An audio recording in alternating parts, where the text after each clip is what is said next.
There's only one place you can hear Jonathan Mosen, and that's right here, the home of the fun guys. This is Mushroom FM. Mushroom FM. We're going to do what they did in The Wizard of Oz and, click our heels together 3 times and wish for things or something like that. The Mosen at Large show's coming up at the moment. We're going to talk about Apple wishes. After that, at 5 o'clock, Steve Catway is in. We Catway over to Canada for another edition of The Early Years. At 7, it's Dan Sweeney. He's got another edition of One Hit Wonders for you. And then it's Snow White FM at 8. Mushroom FM. From studios all over the globe to listeners all over the world, Mushroom FM. Welcome. We're live with Mosen at Large. I'm Jonathan Mosen. This is the show that's got the blind community talking. And on the show today, Apple will soon announce the next big updates of their operating systems. What are you hoping for? Janet Ingber talks to us about all things Mac. We talk Tim's products and much more. Mosen at Large Podcast.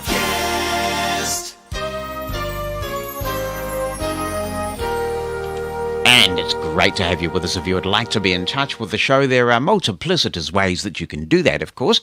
You can drop me an email, and that email could contain an audio attachment, or you could write something down, send it in to jonathan@mushroomfm.com. That's JONATHAN at mushroomfm.com. You can also call the listener line, and that number is 864-60-MOSEN, 864-606-6736. That number's in the United States. And also you can really find us all over the place. If you're watching this on YouTube and Facebook, you can send a little message there in the texty chatty bit. You can also tweet with the Mushroom FM hashtag. Just write the number sign and Mushroom FM anywhere in your tweets. Apple's Worldwide Developers Conference is coming up on the 7th of June. That's when the keynote is going to be held at 10 a.m. Pacific Time. That's 1 p.m. Eastern Time in the United States. And as ever, right after the keynote, we will be here to try and make sense of it all from a blindness perspective. On the panel this year will be Heidi Taylor giving us good descriptions of what's going on and getting into the weeds on the visuals. We'll have Michael Fair, and we'll also have Judy Dixon and me here to talk about it. We'll also bring you in on Clubhouse as well, so you can go and find that event in the Mushroom FM Club on Clubhouse. You'll be able to listen to the initial discussion that we will do, and then we will open it up. But I wanted to start talking about the WWDC anticipation this week so that everybody had ample time to get their wish list in before the event on this and next week's show. Now, as you may recall, when I was running Mosen Consulting, I used to compile my top 10 wish list for the coming version of iOS. Many of these wishes were voiceover related, not surprising given that I'm blind, and voiceover is the tool that makes using the operating system possible. But some of my wishes were general in nature, while others reflect the fact that I'm also a hearing impaired person, so I wear made for iPhone hearing aids. That side of the operating system is important to me as well. I've been delighted over the years to see more and more of my wishes granted. It'd be hard for anyone to argue that VoiceOver on iOS, and for that matter iPadOS, isn't a powerful and mature product. Not only have many of the obvious VoiceOver gaps been filled over the years, but there are some truly innovative features in VoiceOver, some of which have demonstrated the benefits of the hardware being so closely linked to the software. The operating system itself is now very mature as well, and all this means that it is getting harder to compile a top 10. But here is my list for this year ahead of iOS 15. This list isn't necessarily in priority order. They are items that have occurred to me this year and in past years that still remain, and I've got at least one new one this year. First, I want contracted Braille input to work as well on the iPhone as JAWS Braille-in does in Windows. I've tried putting this several ways over the years, and I may as well just be blatant about it. That's what I want. JAWS is the gold standard for Braille input, and when they truly understand how a blind person uses Braille input for editing and text entry, they're not only capable of meeting it, but who knows, they may find a way to surpass that current gold standard. I know that Apple has worked really hard on improving Braille back translation over the years, And I appreciate that effort very much and the improvements that have been made. But what I really want is for it to feel like I'm actually brailing into a contracted braille file when I'm entering, editing, and correcting text. And that's how robust the JAWS Braille-In support is in Windows. This is an absolutely critical issue as more kids are given iPads in their classrooms. Our blind kids must have robust Braille support during their formative years when their Braille skills are being developed. We cannot and must not hold back on an issue as vital as literacy for the next generation of blind people. Apple has to do better at getting contracted Braille input and editing right. Once, we theorized that this couldn't happen on an iPhone because PCs were just more powerful. We have long passed that being a viable excuse now. This is a UX problem, and that also explains why Braille hasn't kept up on the Mac either. Although this is typically not the way Apple does things, I really just wish they would lock a bunch of truly competent Braille-using blind people in a room, put them under a draconian NDA if they have to, but truly understand how those of us who rely on Braille use it, and then fix it. I've taken the drastic workaround after many years of trying to get along with Braille input on iOS, of using an APH Mantis, which has a QWERTY keyboard, and therefore frees me in a relieving, liberating way from the foibles of Braille input on iOS once and for all. And this brings me on to my second wish for iOS 15. I'm a supporter of the human interface driver for Braille. Being able to plug a Braille display into something and have it just work in the same way you can a printer or a thumb drive is compelling. It's just common sense. But it seems that Apple's implementation of the head for Braille may not have taken devices with QWERTY keyboards into account. You can only assign Braille keys to Braille-related functions, and that severely impedes your choice on a device like the Mantis. A Mantis user must make decisions about what functions are most important for the tiny number of assignable keys available. And the irony is that with a QWERTY keyboard, complete with modifier keys, Braille users who use QWERTY devices should be at an advantage, not a disadvantage. Third, an API for text-to-speech. I think it was last year that we saw brief signs of this. Then it went away. It was removed during the beta cycle. It'd be wonderful if the API made it to release this year, and I'm quietly confident that it will. This is important because it'll save you storage space and give you much more choice when it comes to how VoiceOver speaks. This is particularly important for those of us with hearing impairments. While a bit of variety is nice for all of us to have, the more voices a hearing impaired person has access to, the more likely it is that they'll find something that works for them. In terms of the storage space savings, Voice Dream Reader, which has become one of my favorite iOS apps, has an excellent range of voices available. In some cases, those voices may be on your device 2, 3, or more times, taking up valuable space. It's not a good user experience. And then we can lobby for eloquence to come to the iPhone and therefore to VoiceOver, which would be utterly epic. Fourth, as I mentioned on the show recently, as a blind person who wears hearing aids, I would truly appreciate Live Listen offering a stereo option. For those not familiar, Live Listen is where you can use your iPhone as a remote microphone for AirPods or made-for-iPhone hearing aids. If you switch off the local mics on your hearing aid and you put your iPhone in the middle of a table, as a blind person you have no idea where the speaker's voice is coming from. You don't know where to turn to face the speaker who is talking, because Live Listen is broadcasting a mono signal to your hearing aids.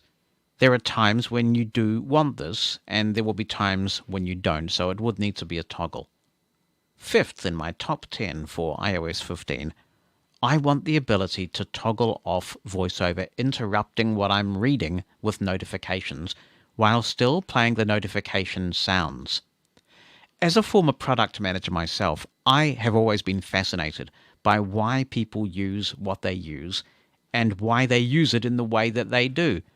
And I have been perplexed about why so many blind people still use additional blindness-specific devices like the Victor Reader Stream in an era where the iPhone has battery life to burn and can play all the same file types that the Stream can.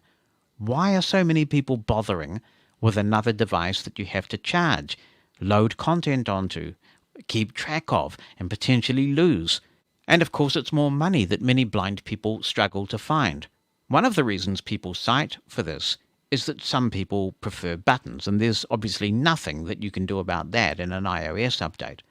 But another reason is that if you're reading certain types of content, like an Apple or Kindle book, a notification will interrupt the reading of your book, and it often doesn't resume reading when VoiceOver has finished speaking the notification.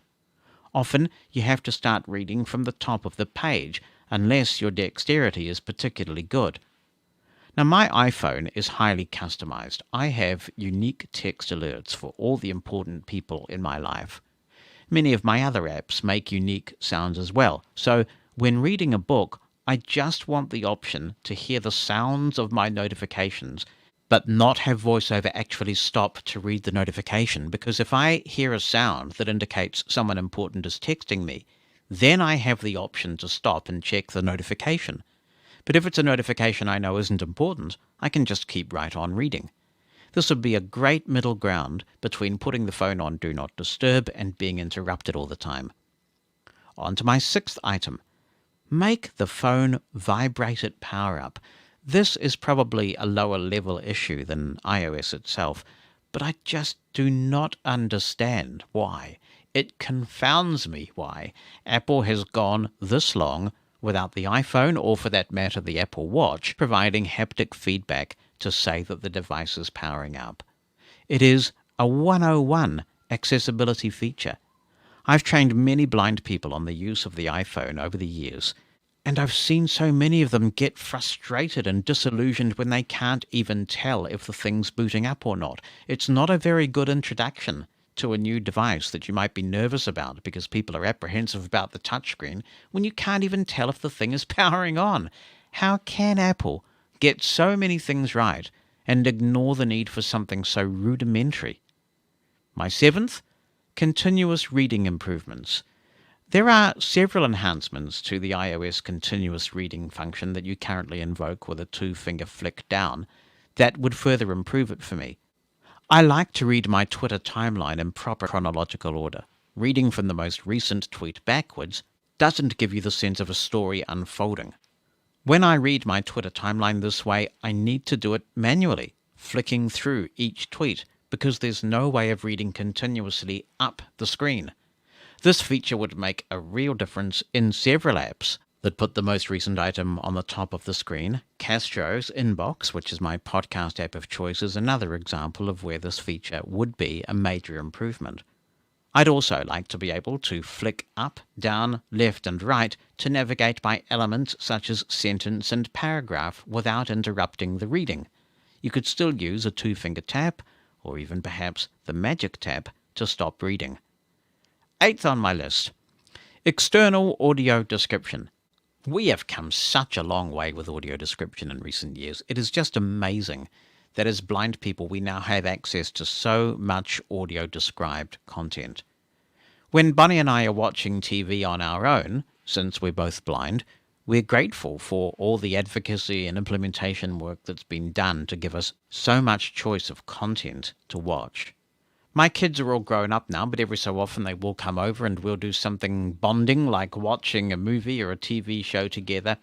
And when they listen to the audio description with us, they'll all watch the movie with description on and they won't complain.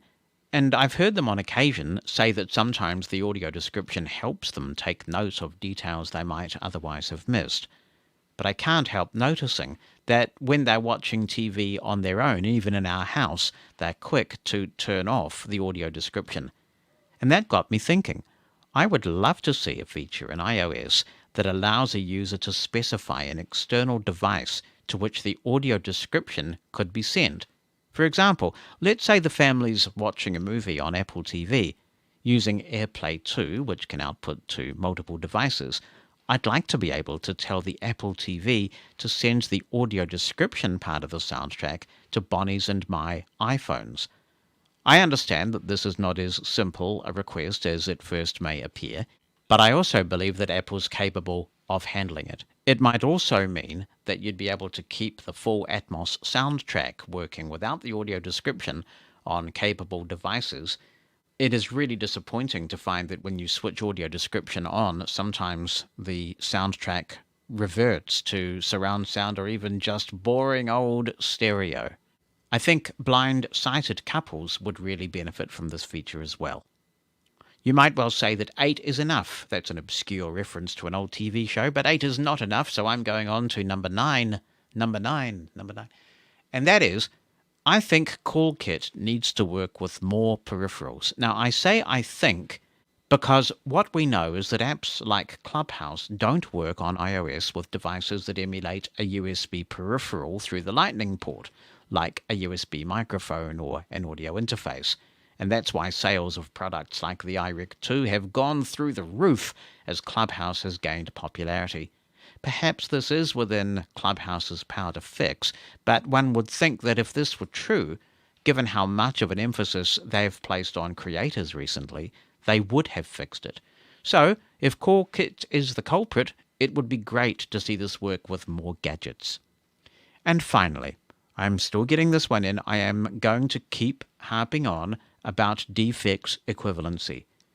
Many of us are profoundly grateful for the way that Apple has altered the landscape of accessible computing. But we can be grateful while also demanding that it works just as well for us as it does for everybody else. After all, we pay just as much as everyone else. Let's be clear, all software has bugs, and you've got to stop developing sometime. There comes a time when you have to make a call that says, we need to release this now. We will absolutely keep working on the outstanding bugs, but we've got to get a product out there. The critical question then becomes, what software bugs are unacceptable in a public release that doesn't have a beta designation? I believe that in an accessibility context, Apple is failing to address this question appropriately or even humanely. I don't believe for one moment that the problem with Apple's accessibility bug-filled initial releases of every major version of iOS for many years is that no one told them about the bugs. That's demonstrably not the case. We've all reported these bugs. So someone somewhere is making the call that it's okay to release iOS with the extremely serious, for some users, show-stopping voiceover bugs that we've been seeing for the last many years. We can and should complain about that, but I also believe we should complain constructively. To that end, again, I offer a simple guideline that in my view should assist Apple to determine whether a bug is tolerable until it's time for another major release. The key to this is to translate the impact of a bug to an equivalent bug for the sighted. If that happened, I would like to think more of these serious issues would not be deemed acceptable for release. When you include a screen reader in a mainstream product, the mainstream manufacturer, of course, by virtue of it being there, becomes a screen reader company, and it must be held to the same standard as any other screen reader company. There are many benefits to the manufacturer of the operating system, and in this case the hardware too, developing the screen reader, not the least of which is that the cost of manufacture can be spread across a very large number of units and be made free to the end user. But unless we insist on parity of quality, the downside is that we're the last cab off the rank, an afterthought. And so those are my top 10 for iOS 15, the things that I am hoping for. What about you? I would love to get your thoughts on my list and also additions that you have from your list. You can drop me an email with an audio attachment or write it down and send it into Jonathan, that's JONATHAN at mushroomfm.com, and the listener line number 86460 Mosen, that is in the United States, 864-606-6736. So let's get into the comments that we have already received. Tracy Duffy writes, most of the time I'm reasonably happy with VoiceOver, though I'm sure I may hear things I'll agree with on your upcoming show. What I'd really like Apple to do, though, is to improve Siri. It used to be that you could ask a question and actually get an answer from Siri. Now, more often than not, what you get is, I found this on the internet or web. Then you read something from a web page. If I wanted that, I'd say search for or look up something. If I ask, how old is Jonathan Mosen, I expect an answer, not a web page excerpt. When iPhones were relatively new, we had a lot of fun just asking Siri questions, and we were amazed at the things we could get answered. Now, it just seems like a lazy search engine. Thanks, Tracy. I have to agree. And we use the soup drinker for this a lot. I was quite surprised, actually, that I still find the soup drinker the best option out of all of them. A while ago, we were kindly given a Google Home. I wouldn't have gone out of my way to buy a Google Home, but we were given one. So I set it up, and I thought this is going to be the gold standard. Because, you know, when you type things into Google, you get amazing results back. Surprisingly, though, I still find myself asking the soup drinker more questions than any other assistant because it tends to come through with the answer more. Carrie Francis is in touch from Canada with her wishes, and they are accessible heart rate monitor for the iPhone, sounds to let you know when an app is downloading and finished downloading onto your iPhone, auto routing always switched on for those of us who have trouble tapping on the accept call button for FaceTime in iOS 14.6. Can't you just do a two-finger double tap? Maybe I'm misunderstanding what you're saying there, but a two-finger double tap, the magic tap, answers the call on FaceTime. Anyway, she continues. Oh, that's all I can think of for right now. Thanks, Carrie. Appreciate those thoughts. Hi, Jonathan, and hello to all your listeners. Adrian Thomason here from Bournemouth, UK. The guy from Accessible Computer Podcast. I think I'd like to see in Mac some improvements in voiceover utility to have a clearer interface for voiceover utility, to be more intuitive, to be a bit reorganized in a intuitive way. And another thing which I like to see also sorted out in Mac, it is the option to open multiple instances of the same program. Is not possible at the moment. I like to see that option available in Mac. Again, what I like in terms of software, I like to see the assistant of Apple, Siri, must, but really, really must be improved. Siri is not at all a voice assistant of 2021. Is not. I think Siri is dragging back a lot Apple products. I think 8 times out of 10 I receive from Siri, hold on, I'm working. I'm on it. I'm really fed up with that. I really am. And dictation also, it is important to be improved, not only in English, but also in other languages. It is funny to say in Romanian language, I can make dictation to insert properly the word podcast. For some reason, it is writing this in 2 words, pot, P-O-T, space, cast. P-O-T, by the way, means I can. Funny, isn't it? So always when I say the word podcast in dictation in Romanian language, I have to double check if the word is correct, which is not. So it was not one time since I'm using this facility to write down correctly the word podcast. Dictation, Siri, and also I like to see in Apple Watch, I like to see the option to be able to listen voice messages. Messages coming via WhatsApp, via Messenger, via iMessage. So voice messages, short messages, audio messages, I mean. Hey, Jonathan and listeners, this is Scott Davert, and I wanted to come in on iOS 15. Before I do that, though, I would like to tell you a little story. Back in 1997, I got on the internet for the first time using Windows 95 and JAWS. I think it was JAWS 3.2, might have been JAWS 3.0, I can't remember now. But you know what I did?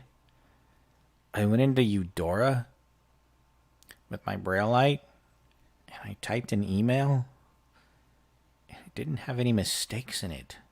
And I sent it, and it was amazing. But I can't do that in 2021. Not on the iPhone anyway, or the iPad. I think there's also issues on the Mac, but I haven't run the Mac in a while. Anyway, my that's my top request. Fix what's broken. I don't even necessarily care if there are no new features, although we already know there will be, which is nice. But if you said, you know what? VoiceOver is kind of a mess right now, particularly in the area of Braille input. Let's focus on that. I would be perfectly happy with nothing else other than those fixes. Now that said, I'm all for innovation. I'm all for the development of new features, even if they don't necessarily benefit me, like new voices, for example. That doesn't help a Braille user, but I'm glad when they come up with these things because they do help a lot of people and they make the experience more enjoyable. So that's my main thing. Fix it. You broke it, fix it. I could write an email in 1997 without a problem. Why can't I write one in 2021?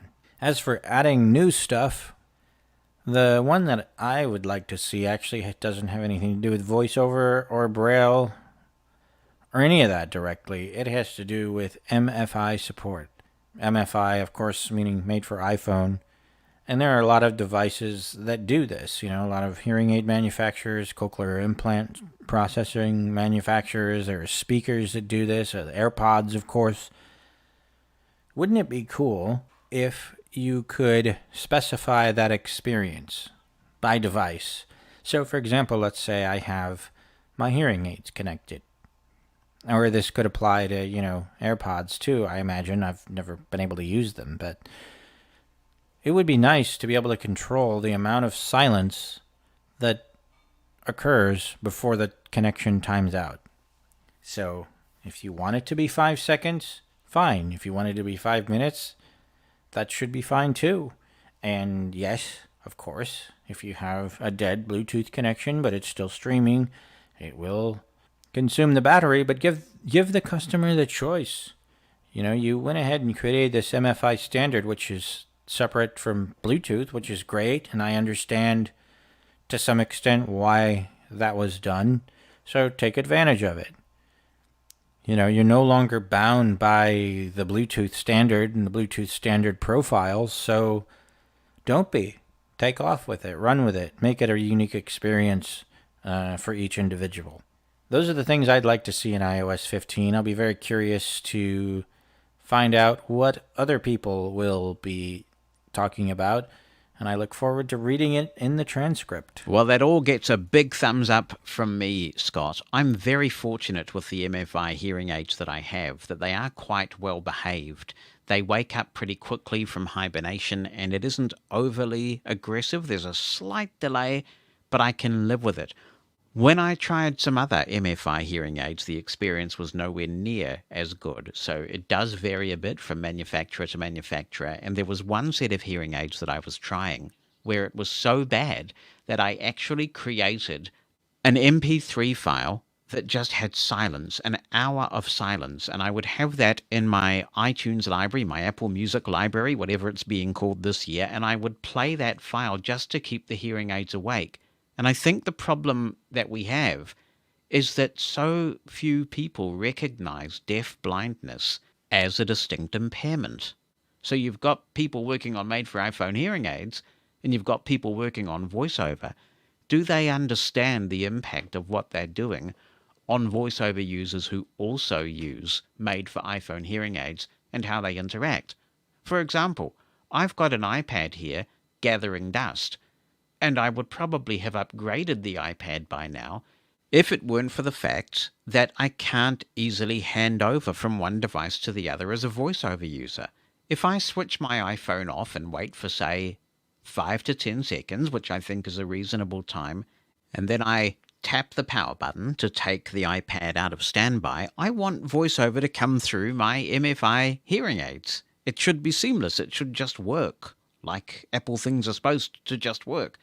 And I can't make that happen, which means that my iPad has become a very nice slab of glass that I haven't really used since I got MFI hearing aids 2 years ago. I do also hope that MFI hearing aid support makes it to the Apple Watch. I think it was briefly there last year during the watchOS 7 cycle, and then they took it out. So it's obviously something they're cognizant of. That would be really good to get that working in a reliable way. But again, will it be okay for VoiceOver users? Will the handoff issues that plague the iPhone and iPad plague the iPhone and the Apple Watch?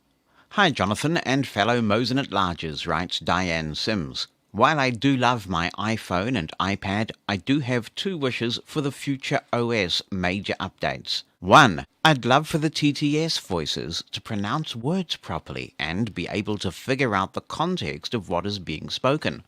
For example, Originals has an L in it, but my TTS voice says Originers. I'm not sure if this is true for all of the TTS English voices, but this should be made so for all of the English voices. This used to not be a problem 2 years ago, but I feel we have put up with this long enough. It's bad enough having to correct our PC screen readers' pronunciations. I know that some English words do have dual pronunciations, live, wind, etc., but humans have a hell of a time with the English language these days, so I won't get my hopes up too high. 2. Siri is great, but can be much better. I'd love to see it with skills like the soup drinker or Google. They are not perfect either, but neither are the humans that program these wonderful gadgets. But if Amazon and Google can do it, then I challenge Apple to step up to the plate and head it out of the park. There you go. A baseball analogy or two to end that contribution from Diane. Thank you very much also for your positive comments about the Mosen explosion and also Mushroom Escape. Wonderful to have you listening.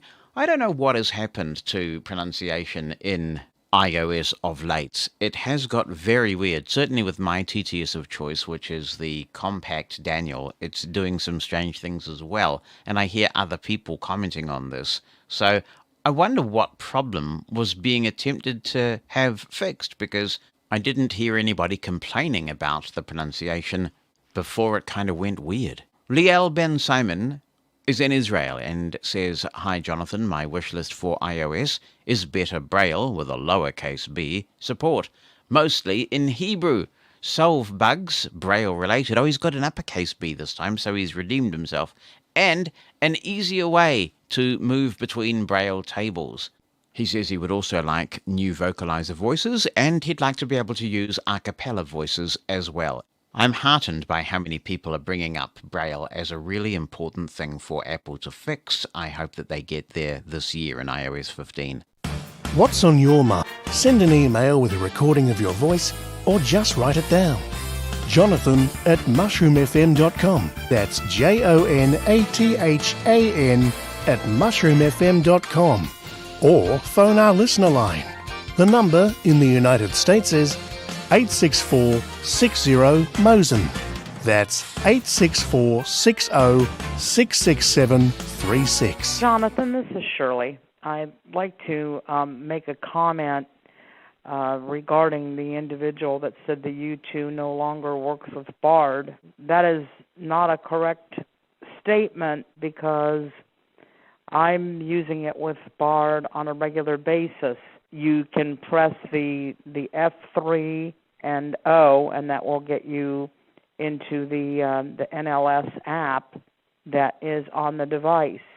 I will say that probably sometime about a year ago, I had to contact HIMS, and they had to send me some kind of a file that I put on my unit to make the NLS app work again. There was some kind of a problem that occurred, and I could not use it for a while, and I couldn't figure out why.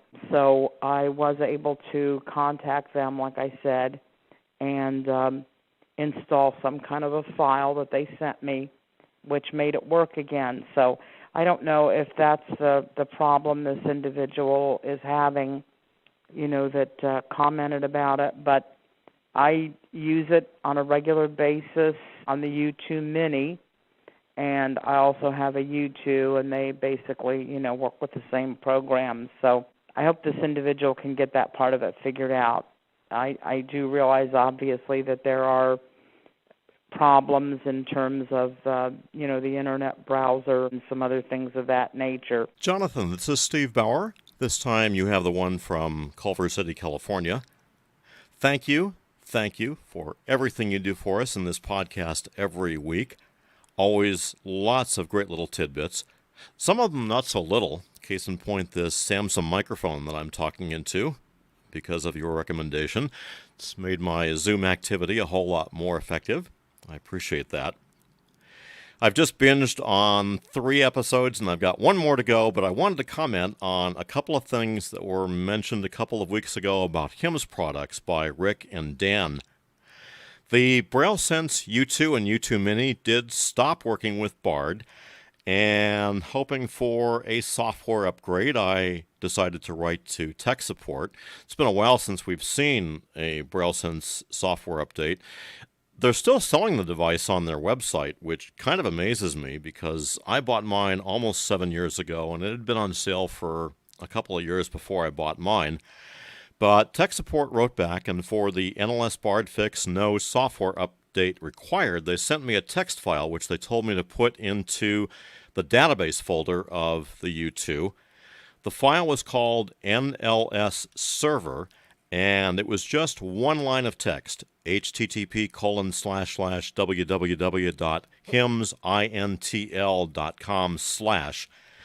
I put that in the database folder, and voila, Bard started working immediately, no reset required.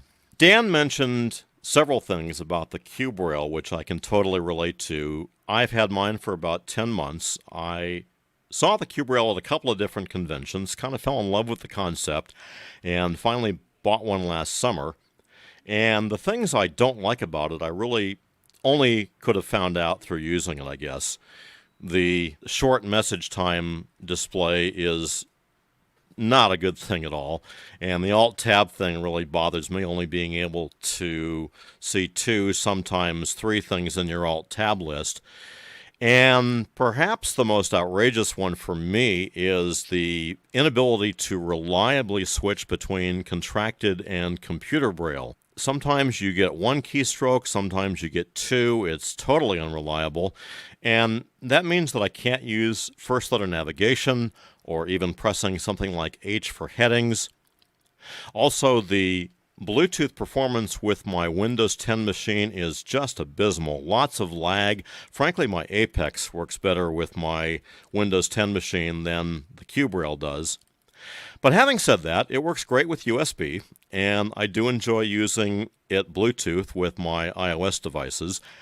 I have not found any advantage to using hybrid mode. I frankly just use the standard Braille mode. I find it a little problematic switching between devices sometimes. Often it will do it in a second or 2. Sometimes it takes 20 or 30 seconds to switch. Sometimes it'll connect to whichever of my iDevices happens to be closest to me. And again, the 2 keystrokes to switch are somewhat unreliable. I find it a lot more reliable to press the pairing key with L to go into the pairing list and then arrowing down to whichever one I want and pressing enter. That seems to be a more reliable way to switch between devices. One of the features I do like about the QBraille with iOS, I don't believe is documented in the user guide, and I only know about it because it was a feature of the U2 and also our awesome dealer here in LA, Sweetman Systems, provides a Braille Getting Started guide for the Braille products they sell, and the terminal clipboard is mentioned there. You can press I with space with enter, and then type up to 1,000 characters. You can also copy text from other files, And then when you press enter, all that text gets dumped into whatever edit field you happen to be in your iOS device. And given how squirrely VoiceOver with Braille input can be in certain situations, especially the mail program, I find that feature very, very useful. The QBraille has some weird keys that do strange things in iOS, and I can't believe they're by design. I don't know if they're by accident. One that I do find kind of useful is the page down key turns the volume up, and the page up key turns the volume down. But also the control key will cycle between the three Braille output modes, computer Braille, uncontracted, and contracted. The Windows key takes you to the spotlight. The Alt key will turn speech on and off. The Insert key will take you up through pages, 1 to 2 to 3. There's no way to go back down other than with the usual method. The Home key takes you to Help, and the End key takes you to Notifications. Very strange. I keep hoping that, much like the Polaris with the upgrade to the Braille Sense 6, that maybe HIMS might someday come out with a refresh for the QBraille, which would have maybe a new motherboard with a later version of Bluetooth. Probably not, but I can dream. Eden has been in touch regarding the QBraille, and I just want to correct an error of fact in this. She says at the beginning that I've been impressed with the QBraille. I think she may be confusing the fact that I have read an email from a listener who is impressed with the QBraille with my own thoughts.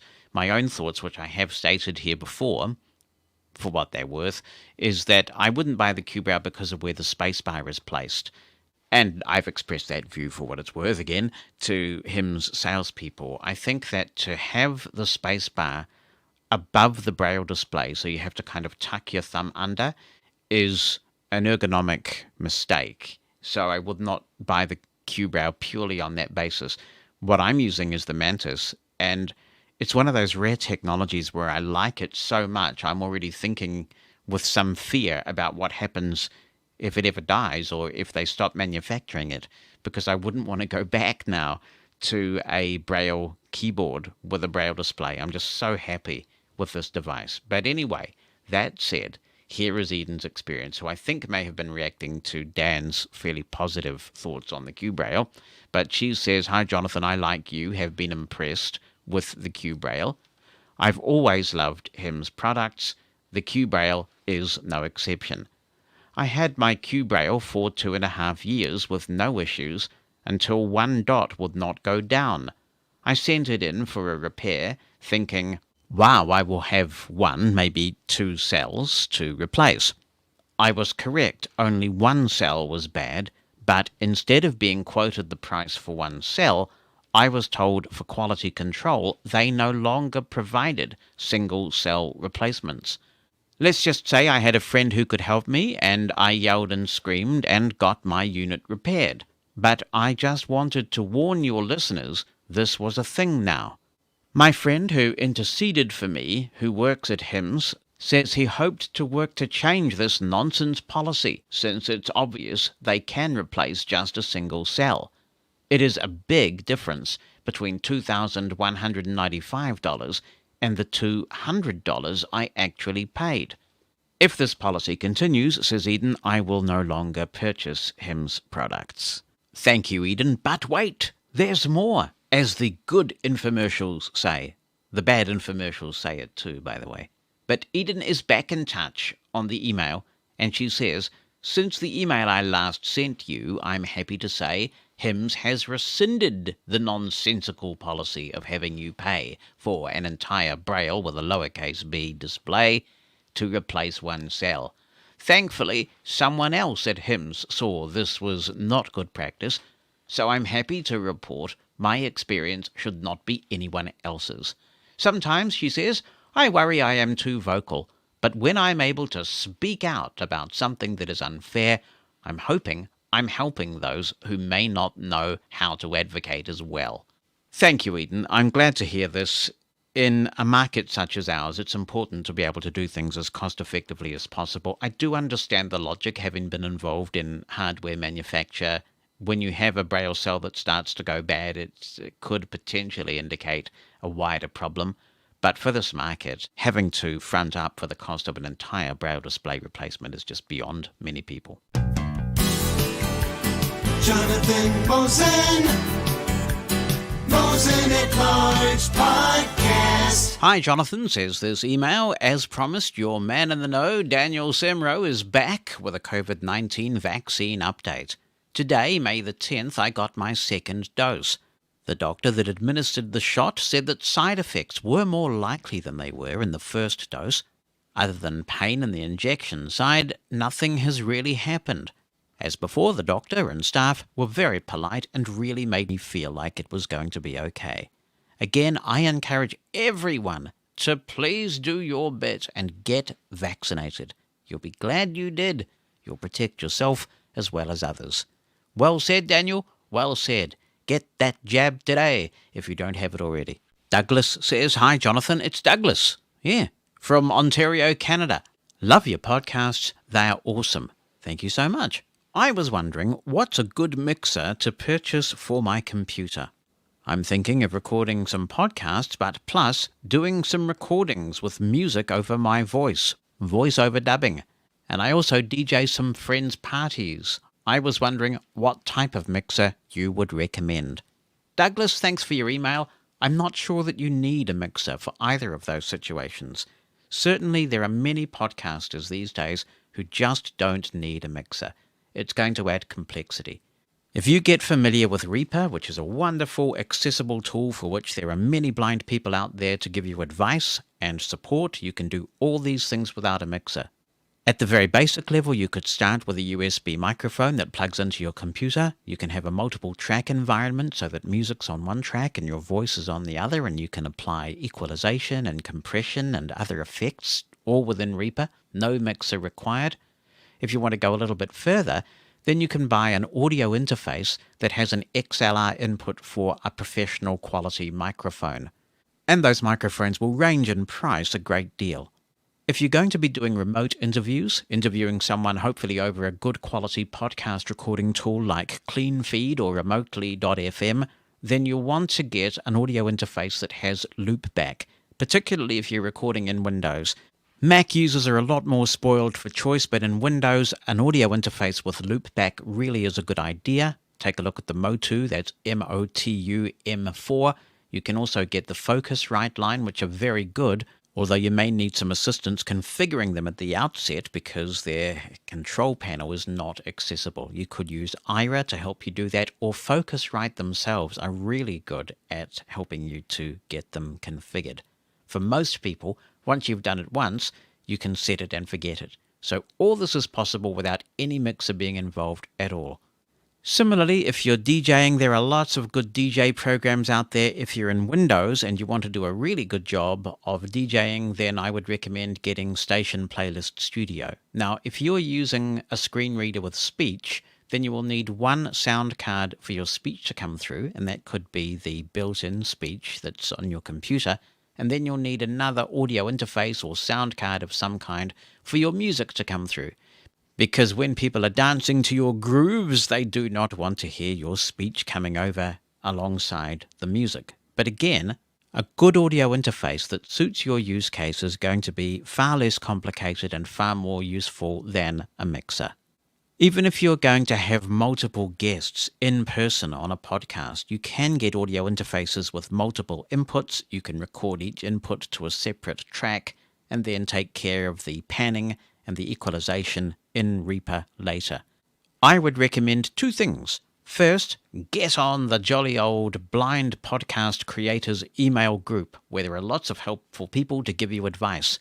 To get on that, you can send a blank email to creators-subscribe@theblindpodmaker.com. That address again, creators-subscribe@theblindpodmaker.com. And also, follow the Blind Podmaker Club on Clubhouse and ask any questions that you have in that Blind Podmaker group on Clubhouse that meets on a Sunday, North American time. Matt Miller writes, hello, Jonathan. I am listening to the May 8th show, and although I agree with your overall premise that disabilities are a socially engineered issue, I believe your analogy is comparing apples and oranges. I see being blind as a person with 4 senses working through a world set up for people who use 5 senses. In your story, you seem to be suggesting a one-eyed man, a person with 5 senses, would be at a disadvantage in a world constructed around people using 4 senses. I understand your speech was based off the fable, so you wanted to make a point about people's limiting beliefs due to their lack of experience, but I just feel the one-eyed man would have needed to be blind and have lost another primary sense, such as touch or hearing, to be a valid comparison. I also believe that your work to get a positive message out there about blindness is 1,000 times more important than my previous point, but I also know you appreciate debating details and just wanted to throw in my 2 cents. Thank you for writing in, Matt. Obviously, as the person who wrote that, I disagree, funnily enough, because again, we're coming back to something we've discussed in a previous episode, which is that so many people perceive disability as always being a deficit. Disability doesn't have to be a deficit. It can just be that society is constructed in a way that disadvantages you. So in this model, sure, this person has half a sense that the majority of the population does not have. But that creates a disability because the world isn't constructed for that person. And so the fact that they have one working eyeball means that they are being bombarded with a lot of information through the visual cortex that is distracting, and that the society that they are a part of really isn't geared to deal with. So if you're being bombarded with a whole lot of visual stimuli, it may, for example, affect your ability to learn Braille with an uppercase B, and so you may well have some literacy issues, and on it goes. So disability in my model, and in the social model of disability, which an increasing number of cultures and disabled people are moving to, is not necessarily a deficit. It's a social construct. Jonathan Mosen. Mosen and Clark's podcast. Hey, Jonathan. Hope that you're good today. I was listening to your podcast recently about Twitter Spaces and everything. Now, I don't have a abundance of people which I chat to or have on Twitter. Actually, to say the truth, I would love someone if they can actually teach me how to use Twitter. I'm a bit unschooled in that department of using actually Twitter. It's a wildly used thing because for me, my Twitter, especially the home tab of my Twitter, it's a bit cluttered with unnecessary people or accounts that I have followed in the past and thinking that maybe I'll gain something out of it. But now, first of all, I want to unfollow those because really I don't get anything from them. And I really want to get their messages out of my home tab completely. And then second of all, spaces. Now, let's say you started a space. Can I see it, the notification, if I follow you and if I clicked on your notifications, which I did on your profile? Do I then see the notification and can I join from that notification if I don't have 600 or more followers? Thanks for being in touch, Charlie. Yes, if you are following me and you've turned on notifications for my tweets, then when I start a space, you will be able to see that I have. There'll be a link in the notification. You just double tap that link and you will be in the space. I haven't done a lot with Twitter Spaces. That's mainly because of the pressure of work. Really, any spare time I have is taken up with putting this podcast together. Regarding your second point about your Twitter timeline being cluttered up with tweets from people that you don't want to see, if you have, as you say, unfollowed those people, then as you get new tweets from people that you do want to see, those old tweets from people that you've unfollowed will just scroll off and be replaced by more relevant content. So you don't really delete old tweets from other people that you are no longer interested in seeing. They just scroll off over time. Hi, Jonathan and listener at home. This is Matthew Bullis in Phoenix. No relation to Mike Bullis in Maryland, by the way. A lot of people ask me that. Anyways, even though my brother is called Michael. Anyhow, two subjects. One, what language do I use when I communicate with app developers to ask them about the actions rotor that we use? How do I tell them that that's what I need them to put things in, such as if you flick to the right, it gives other options when it really should be contained in the swipe down motion. So what language do I use there? I don't know how to explain that to an app developer so that they understand what I'm talking about. Second, the Uber set a ride in advance scheduler seems to be broken. I book a ride in advance to go from home to work, and when I do that, the normal ride is about $10 to get about 4 miles or so. But the scheduler says $30. And I know that with surge pricing and ride times, it shouldn't be that much different. Well, I decided to experiment, and I booked one of those scheduled rides for Monday morning. $30 it was when the ride was over, and after numerous emails to support with kind of form letter responses, it didn't get resolved, and I'm stuck with a $30 charge. And I even tested this.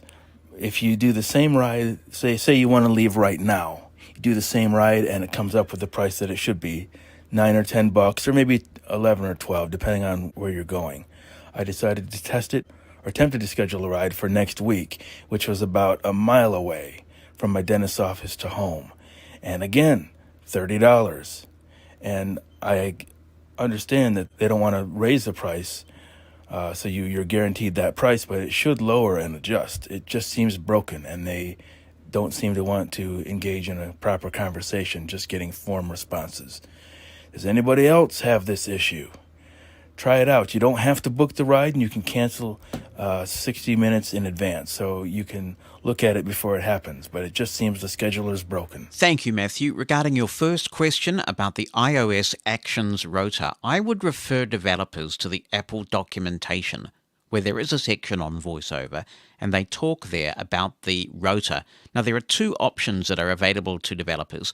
One is in reasonably common usage, and that is what you are talking about, which I would describe as using the Actions rotor to add contextual elements when you are focused on an item. That's how I'd describe it to developers, but there's another thing that they can also do, and that is that they can add a completely new rotor element to the rotor. So rather than have these items appear on an Actions rotor, you can actually rotate around and get a custom set of rotor options. That's something I don't see as often. But it's all there for developers to access in the free Apple documentation on the Apple developer website, so I would refer people to that. Regarding your Uber question, this is interesting, isn't it? When I schedule an Uber, and I actually scheduled 2 Ubers this week, what happens for me is that I get a price range, and it's quite a wide range, so I was taking a fairly lengthy trip from Mosen Towers to the airport. And when I scheduled it, it said that the fare would be between $33 and I think $45. And then when I got my Uber, the fare was within that range. So it's interesting that it sounds like you are getting a specific price quoted, and that no matter what the level of surge there might be, you're being charged that price. I don't know why it's different for you, but if you want to experience frustration, one way to do it is to contact Uber support. I mean, wow, it is really difficult sometimes to have any sort of meaningful dialogue with them. I am really fortunate in that I use Uber so much with the combination of Uber Eats and the Uber rideshare service that I have Uber Diamond reward status. And when you get Diamond, I think it's actually available for Platinum users as well, you get a phone number. Imagine it! You can call a real human being and talk to somebody from Uber. And I find that very helpful. If I give those people a call, then I do get resolution quite easily and regularly. But it's not available to everyone.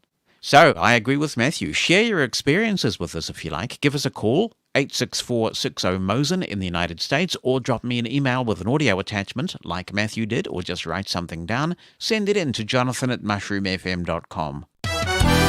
Whoa, time flies when we're having fun, and look at this, we are heading into hour number 2 of Mosen at Large for today.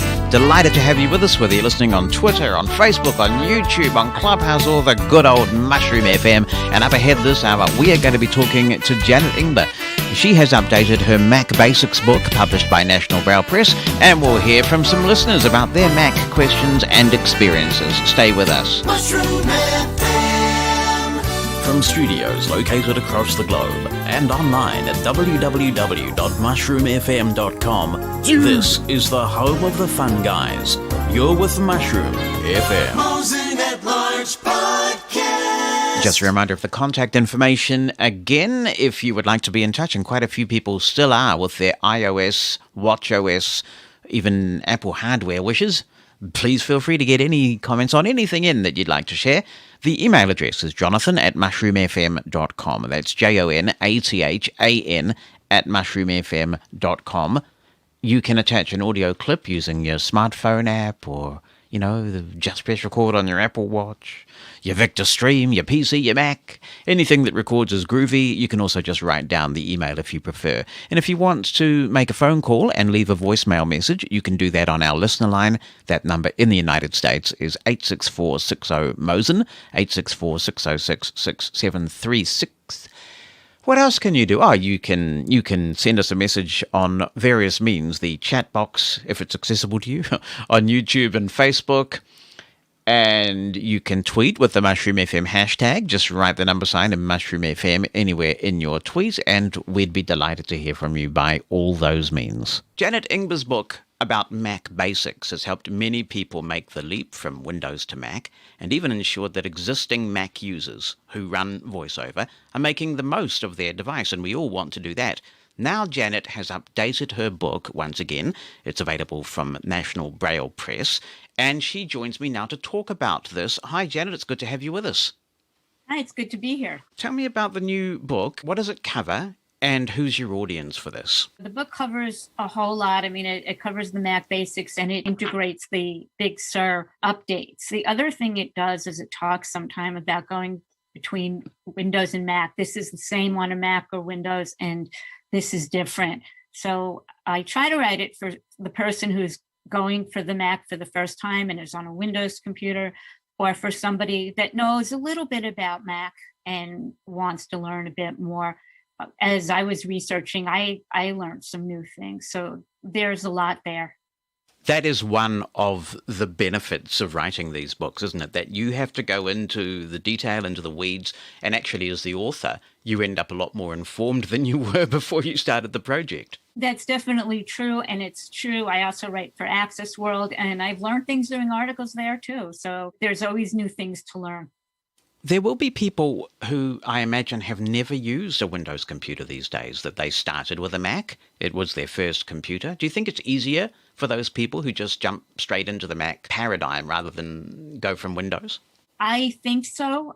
The Mac has more flexibility, and you don't get your two systems confused. There have been times I have a Windows computer that I use at work, and I've tried to put Mac commands on a Windows computer and vice versa.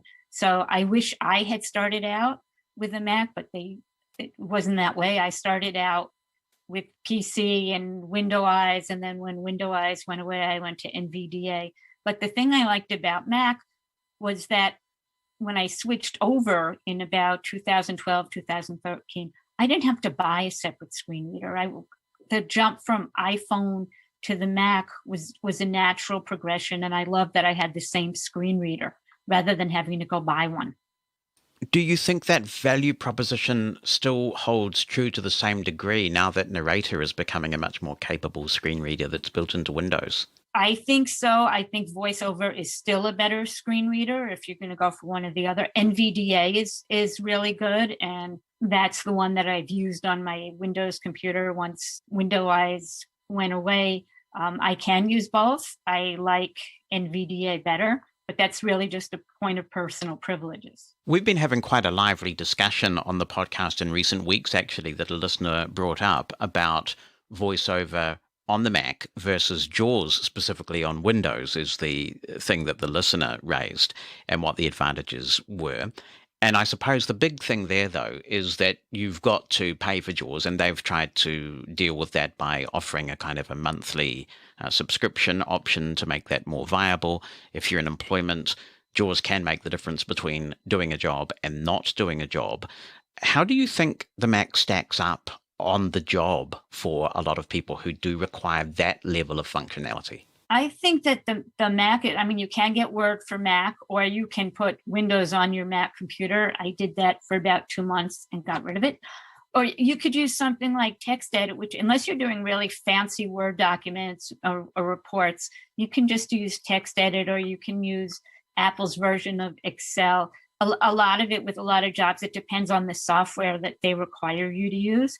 At one point, I was doing something, we had changed our paperwork and had to use the software that was just ridiculous and totally inaccessible. They said, "Oh, do it with Google Chrome," and even that didn't work. The instructions and the screen reader feedback were not enough. Yeah, I remember coming to the Mac in 2012, and Microsoft Office in general was just really a no-go. And I suppose to Microsoft's credit, they have made a lot of progress in that regard. Whether the user interface is a good one or not is a debatable point, but at least I suppose they've tried to make Office work on the Mac to some degree. Yeah, the thing with using JAWS is really expensive, and for some people, they just can't afford it. NVDA works well with basic things, and so does Narrator. But I found for 99% of the stuff, anything I can do in Windows, I can do on a Mac. Is it swings and roundabouts, though? Because it is true that JAWS packs a hefty price tag, but then so does the Mac hardware, doesn't it? So do you really gain much in the end if you've had to spring for a more expensive Mac laptop when you may have been able to get a cheapish Windows device and then JAWS? Do you come out about even? I think that's a personal choice. I switched over to Mac because I liked Mac better. I learned Mac initially. My daughter actually had a Mac. I learned the iPhone first. And for any of you who are thinking of going to that, I will tell you that the first couple of days, couple of weeks I had it, I was ready to throw it out the window. So just with any computer or any device, if you're new, understand that you're going to have that time where you just can't stand it and it's not working. I think what it is too, it's not only the hardware versus the software, it's that the Mac is just so much more flexible, and there are so many different ways to navigate or to have text read or to do all kinds of things, which is great, in my opinion. One of the things that I don't hear mentioned often, and it's curious to me, because I used a Mac for 4 years, and I deliberately bought mine at the beginning of a long summer holiday in 2012, because I agree with you. You just commit so much to muscle memory. You've got to allow yourself time to give something new, like a complete operating system shift, a fair chance. So I deliberately chose a time when I was going to not need to be productive and just immerse myself in the Mac. I didn't use Windows for quite some time, and that did work for me. One of the things that I don't hear mentioned often that I think is one of Mac's biggest selling points in a voiceover context is the item chooser. I think that's an amazingly efficient productivity hit for the Mac. Yeah, because it gives you a whole list of what's available on the screen, and it's one keystroke, and you've got all these options in front of you. Right. Essentially, every element on the screen is searchable. And if you know an app well enough that something's on the screen somewhere, you can quickly drill down and find that item, or even find a series of items that match your search criteria. It's also on the iPhone, but I actually think the Mac implementation of Item Chooser is a bit better than the iPhone one. I agree. I want to get into the geekdom on this, Janet, because the geek in me wants to understand how you wrote this. What tools did you use to write this book? I presume that you did write it on the Mac, of course. Yeah, I did it on the Mac. I did it in TextEdit. I could have done it in Pages, but I chose TextEdit. It's nowhere near as complex and doesn't give you the same kind of options as Pages did. But I knew it was just going to be basically headings and descriptions for the most part. So I did it that way. I worked with National Braille Press, and we did a brief outline of what was going to be covered, and then built it from there. As far as what I chose, I wanted to choose stuff that really you're going to use every day or something like that. So I didn't really go into the fancy stuff like Amadeus Pro for recording or anything like that. I didn't go into the Max version of PowerPoint, and I didn't go into the Max version of Excel. I went to the basic stuff, emails, setting up, writing, reading PDFs, things like that that are going to be more common that the average user is going to use. Remember, this is a basic. There's a lot more, but I want you to at least get the readers started if they've never had any experience with a Mac. Yes, because I suppose if you put those building blocks in place, then once people understand those essential concepts, they can take those and run with any application they want. Right. And that's a great thing about the Mac. It kind of builds on each other. And a lot of things, the commands are very similar. And like your left-hand menu is always going to be the Apple menu with all kinds of things. And a lot of the menus are very similar, and some are application specific. So I wanted to make it really clear and not have to go into any fancy tricks. Sometimes on social media and programs like mine, Apple gets pinged a little bit for not giving VoiceOver on the Mac sufficient love, that there hasn't been a lot of evolution. Do you think that's the case? I mean, is one of the reasons why you've updated this book that there have been some substantive changes in VoiceOver you wanted to tell people about? There have been some changes. First of all, you can now put the control center that you have on your iPhone is now on your Mac. And I discussed that, and I discussed how to add and remove things from the control center. One big thing in the sounds category is that for all you Mac users who wondered where the startup time went, it's back. And you can find that in sound system preferences. But especially something like using it's basically the context menu that you've seen in Mac, but now you can open it many different applications with Command VO spacebar, and you'll get a whole list of options for you right there. You don't even have to go running through anything. It's all right there. That to me is also one of the biggest things with the Mac. The other thing is that they've added more Braille support, and you can talk about that more than I can. I'm not a Braille user, but they've added Braille support. So they've done quite a bit this time. I'll have to have another look. We do have an M1 Mac lurking about, and I've not connected a Braille display to that M1 Mac yet, but that is interesting. If you want to get rid of it, I'll take it. Yeah, I think Bonnie would be very disappointed if we got rid of it now. She's been using it. We do hear about people, you already mentioned this, we hear about people who want to get into the Mac because they've had a really good iPhone experience. And then they think, wow, if the iPhone is this good, then I want to try the Mac. I want to switch. And then sometimes I see people who say the Mac hasn't lived up to my expectations in the same way that the iPhone did. Do you hear that? And if so, why do you think that is? I do not hear that. The Mac is just the same ecosystem, but you're working with a keyboard, and there's all kinds of different things that you can do. Pretty much anything you can do on an iPhone, you can do on a Mac. Unfortunately, Amadeus Pro is not one of those things yet.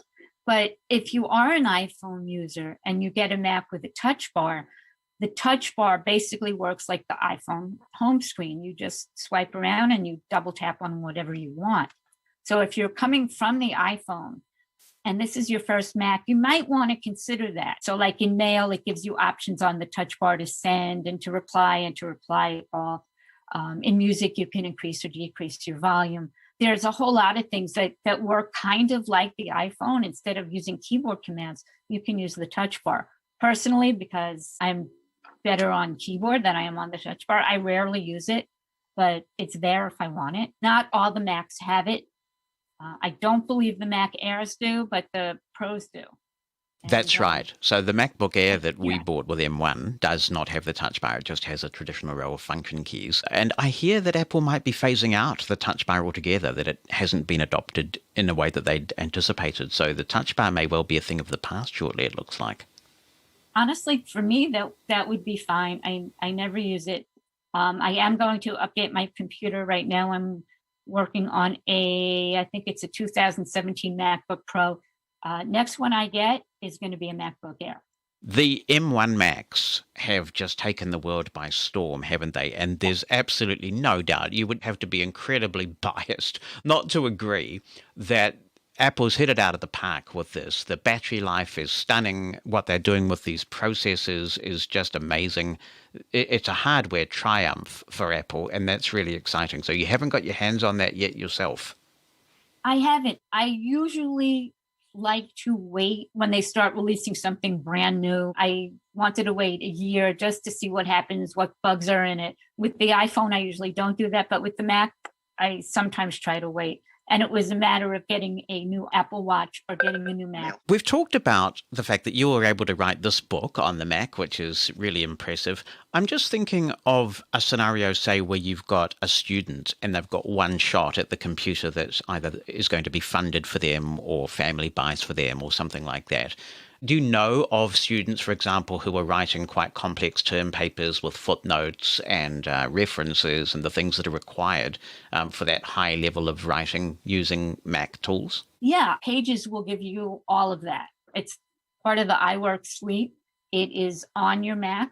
It was having a lot of accessibility issues way back, and they have actually improved that quite a bit. One of the new things that excites people too is new technology that allows people to run iPhone apps on the Mac. So your favorite iOS app can come to a Mac near you as well. That really does open a lot of possibilities, particularly with the trackpad on the Mac, that really makes it feel like you are running an iPhone when you use those gestures on the trackpad. No, definitely. I haven't done it just because, I don't know.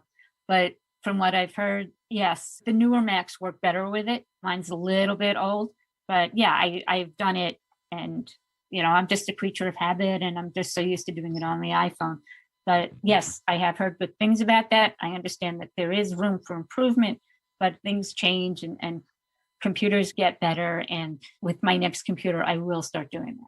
I realize this is an on-the-spot kind of question, so you may not have an answer for it, but is there one feature you can think of where you think, I really wish VoiceOver would add this to the Mac and it would just make the experience so much better and enhance my productivity? I wish with especially the more advanced like Pages or anything like that, the more complicated apps, I wish VoiceOver would say more. That's basically it. Even now within the VoiceOver utility, you can customize it. So VoiceOver tells you a lot. But overall, I'm very happy with it. I'm much happier with it than I was with Windows or NVDA or Narrator. What about Safari Busy? Safari Busy. This is one thing that comes up on my podcast quite a bit. How's that going these days? I think it's better. I think it's a lot better than it was. Yeah. And I've heard discussion about that there is improvement. Safari Busy could be your Mac, it could be your Wi-Fi, it could be anything. But yeah, Big Sur, in my opinion, has improved that significantly. So Big Sur is the latest version of the Mac operating system. Do you see some benefits to blind people in some of the changes that have been made in Big Sur that have been rolled out recently? Definitely the VoiceOver and Braille things, and just everything is more customizable, which is great because we all don't do things the same way. Like I said, I love that menu thing. It's quicker to go that way. And there is just so much information available from VoiceOver now. I think it works really, really well right now. Interaction, Janet, that's probably the biggest paradigm shift. I know that's a buzzword, but if you're coming from Windows, and even if you've used an iPhone, interacting with content's probably one of the biggest things that you have to get your head around. They seem to have given you a little bit more choice in terms of the degree to which you must interact now, which I'm not sure whether it complicates things further. How would you explain interaction? I think you did a good job of this in the book itself, actually, having a go at explaining interaction. The first thing about interaction is that I want to say if you do it or you don't do it, you will not mess anything up, okay? What it does is that it has the cursor in a position where it's going to stay within that one column or within that one area of information. So if you try something and all of a sudden your cursor is all over the place, you can interact with it. And there are a bunch of ways to do that. The keyboard command, the VoiceOver keys, plus the shift key and the down arrow to interact. And the best place to try that is probably the VoiceOver utility and just play around with it. Most of the time, I don't even do it. If I see something's not going right and I'm not where I think I'm going to be, then I'll do it. But to me, it seems that there's a lot less interacting required. So basically, it's to keep you in the right place for what you're doing. Sometimes it's hard to know when to and when not to, isn't it? Especially on menus and things. Sometimes interaction is necessary and sometimes it's not necessary. Sometimes it's not. The same thing with the in menu stuff with the voiceover keys. Yeah. And, and sometimes you don't need them. But no matter what you're doing, don't panic. There's nothing you can do to your Mac if you forget a key, and there's nothing you can do if you interact or don't interact. You're not going to do anything. We're not going to tell you the secret keystroke that explodes your Mac and shatters it to smithereens. Unfortunately, you're going to have to find that one for yourself. Right. Yeah. All right. So let's go to the audience and talk to Haroon first of all. You got a question or comment for Janet? I have a comment. Of course, I've been a Mac user for some time, and I recently got myself a new Mac Mini with the M1 chip. And I was listening to your comments before, and I haven't seen the Safari busy syndrome for quite some time. In fact, it's very, very snappy. And I've also played with some applications for iOS on the Mac using the trackpad and the keyboard, and 99.9% of what I've tried works flawlessly. And so what was the device that you now are running? I've got a Mac Mini. Okay, with the M1 processor? Yes. Yeah. Pretty phenomenal stuff, isn't it? Yeah. It's very, very good. Yeah. Are you running iOS applications on yours to any great degree? Yes. Well, I'm working as a developer, so I'm kind of doing that all the time. But I've tried a number of iOS apps that I run regularly on my phone, also on the Mac, and there's very little difference, particularly when you're using the trackpad. Do you think they'd ever get to the point where they will unify the operating systems? Because now that they've got an M1... I think they're on the way already. Yeah, well, it looks that way. They're definitely on the way. Yeah. But, they've got the M1 processor on the new iPad, for example, and it's like crying out for more capability, isn't it? It feels like it's being constrained by the operating system. Yes, I felt that too. In fact, my suspicion is that we're going to see, eventually we're just going to see all these devices running various versions of iOS. I think they're going to get rid of the idea of side-loading altogether. I have heard that, especially running iOS apps on your Mac, that you really need the faster processor to do it. I agree. I think that eventually it's all going to merge. That we're in the beginning of this. iPad OS and iOS are basically the same thing, just that iPad apps can be run on the iPad, where they can't be run on the iPhone. And I think they're trying to merge the system so that you don't have to necessarily learn all these different operating systems. The biggest back down will be if they release a touchscreen Mac, because they've been adamant they're not going to do that. But it just seems like such a logical progression. I would buy one immediately if they did. Really? Why? I don't know. I sometimes it's quicker. And I just think it would be a lot of fun to use it. And it would make it more similar to the iPad or iPhone. So they might call it the MacPad. Hey, that's fine. I like the distinction between, if I'm going to see a Mac with a touchscreen, I might as well have an iPad.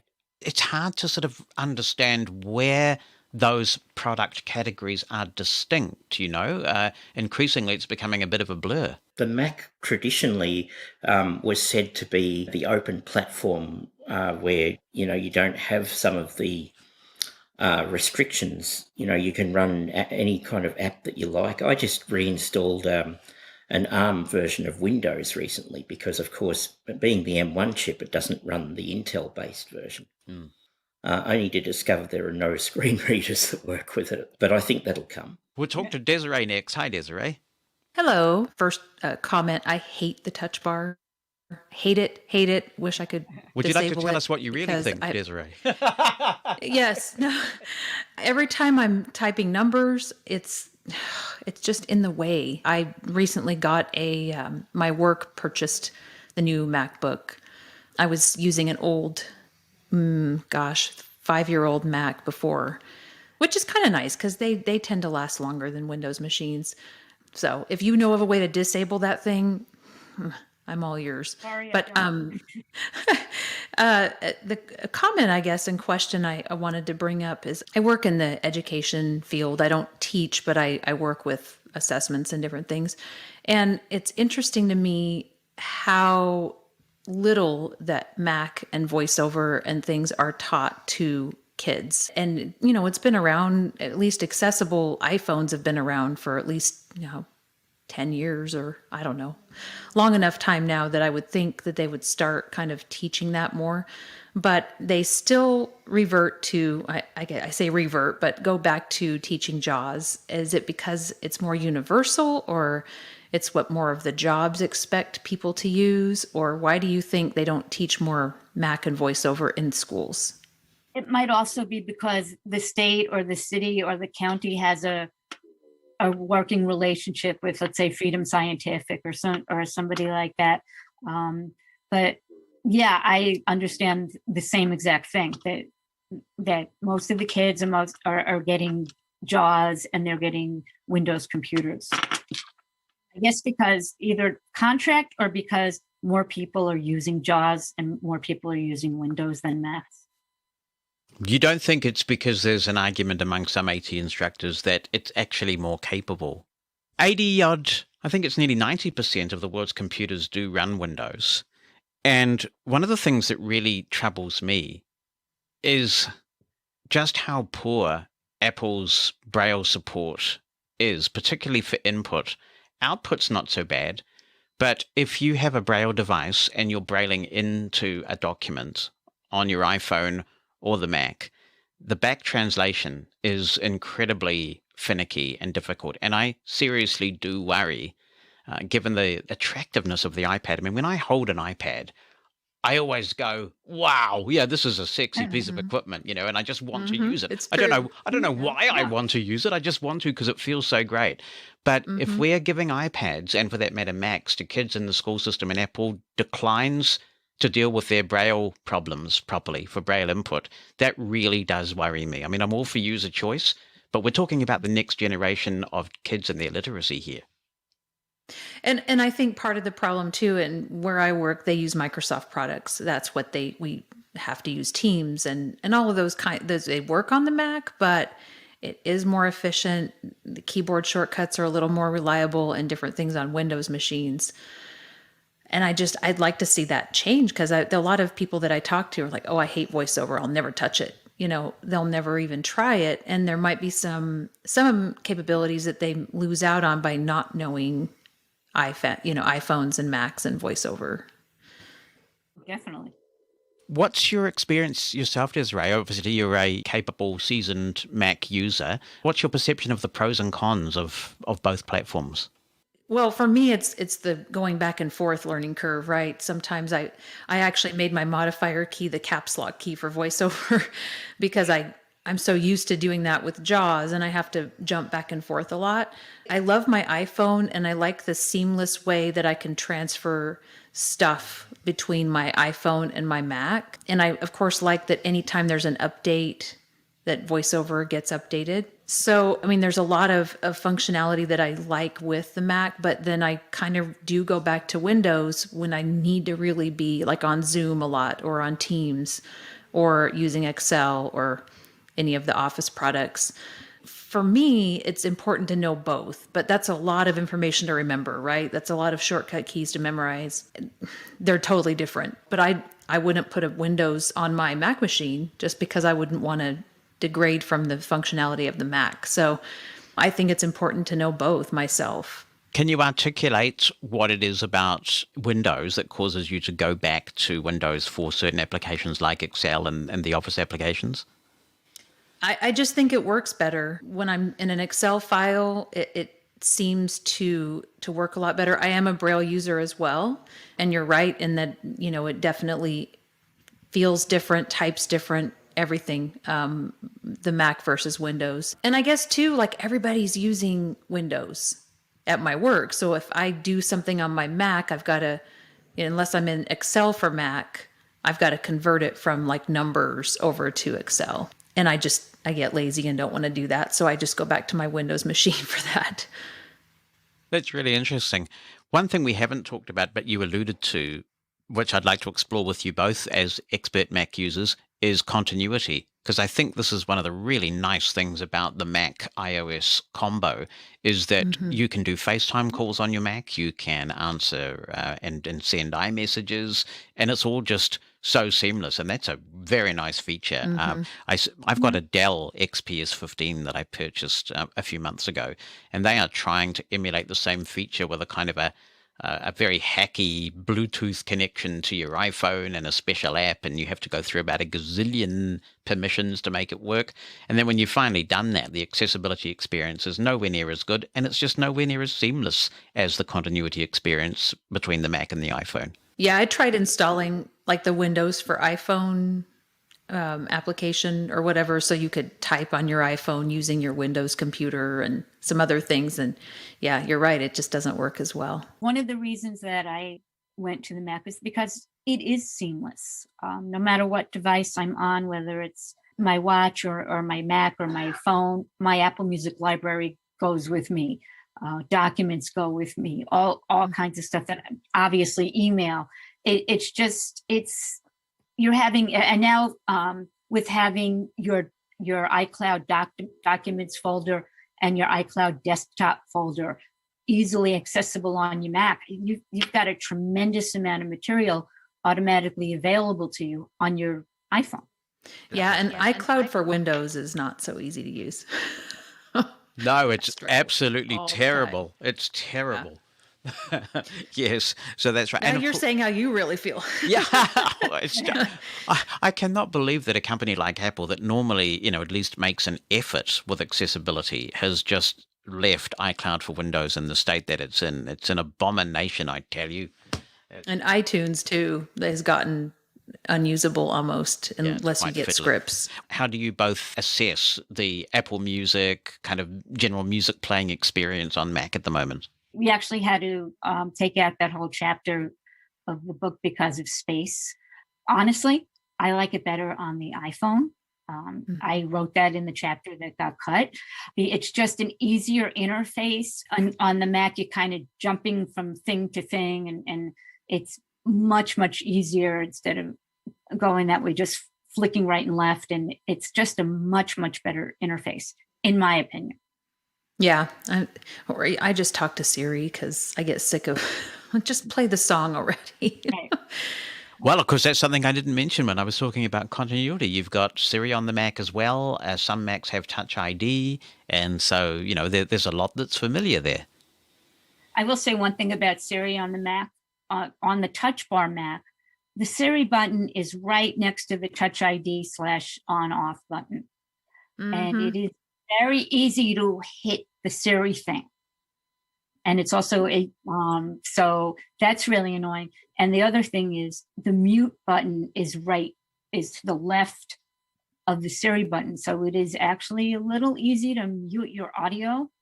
But those are two things I do not like about the Touch Bar. I mean, Touch Bar again. I actually disabled Siri on the Mac.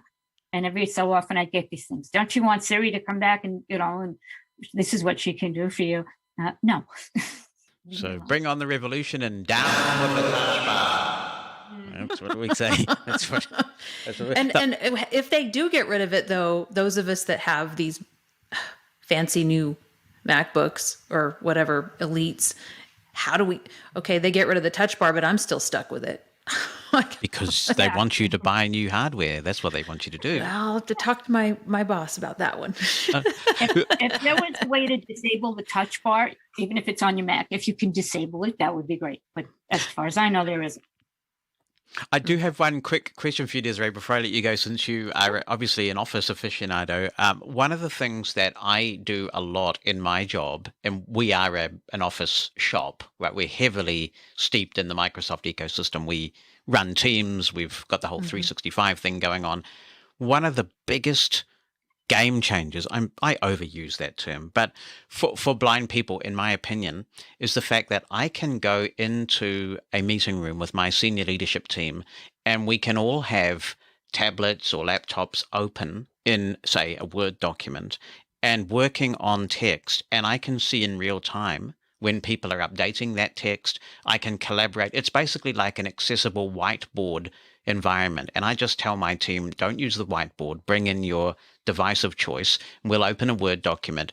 And if we need to wordsmith something, we can all do it in an accessible way. And I love that. Do you know, can a Mac user play in that sandbox as well with the current state of Microsoft Word? In the browser, maybe, but so when I do that kind of collaboration, I open it in the Office, in the app on my Windows machine. I don't like browser. I just don't. But you could do it in the browser on the Mac, but I don't believe you can in the Microsoft Word app, the Office app for Mac yet that I know of. Okay. If anyone knows different, let us know, because that for me is such a big accessibility positive about working in the Office environment and collaborating. I mean, you can do the same thing in Google Docs as well, but we don't use Google Docs. So. We used to, and I'm glad we don't anymore. Yeah. I was in a job that used Google Docs, and it was one of the best things about leaving it. Yep. Anything that's browser dependent to me is just, it's more difficult because, I like going in the app and working through and having the ribbons and all those things accessible and not having to shift tab or F6 or whatever the heck I have to do to get to all the formatting tools. But I think what this discussion, and hopefully you'll both agree with me, really illustrates is that I know there's a lot of pressure on technology instructors and people making assessments and recommendations these days because we're spoilt for choice. I mean, we're going to be doing a big series shortly on the show about Chromebooks, which I think are often overlooked. They've come a heck of a long way. Oh, yeah. I have to use that too. Yeah. Oh, I'll be interested in your thoughts on that when we get to Chromebooks. Yeah. But so really, I don't think we're at the point anymore where you can say Windows is best or Mac is best in every situation. You really need to understand what's the use case for this individual and recommend the technology that works for this individual at the moment and in as long a term as you can foresee. Absolutely. For sure. Daniel's up next. Hi, Daniel. Hi, Daniel. Hey, Jonathan and all. Back to Braille.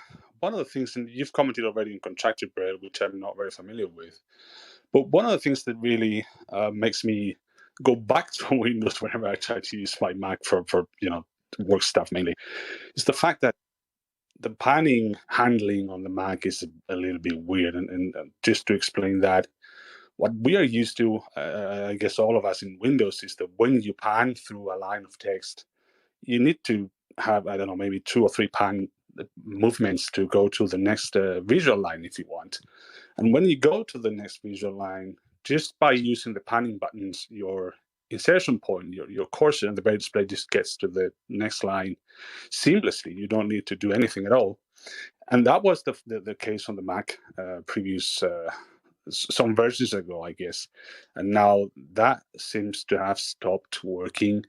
I've been in contact with several people, mainly in the Applebee's forum and stuff, and that's not fixed yet, as far as I'm concerned. Maybe there's something that I'm missing.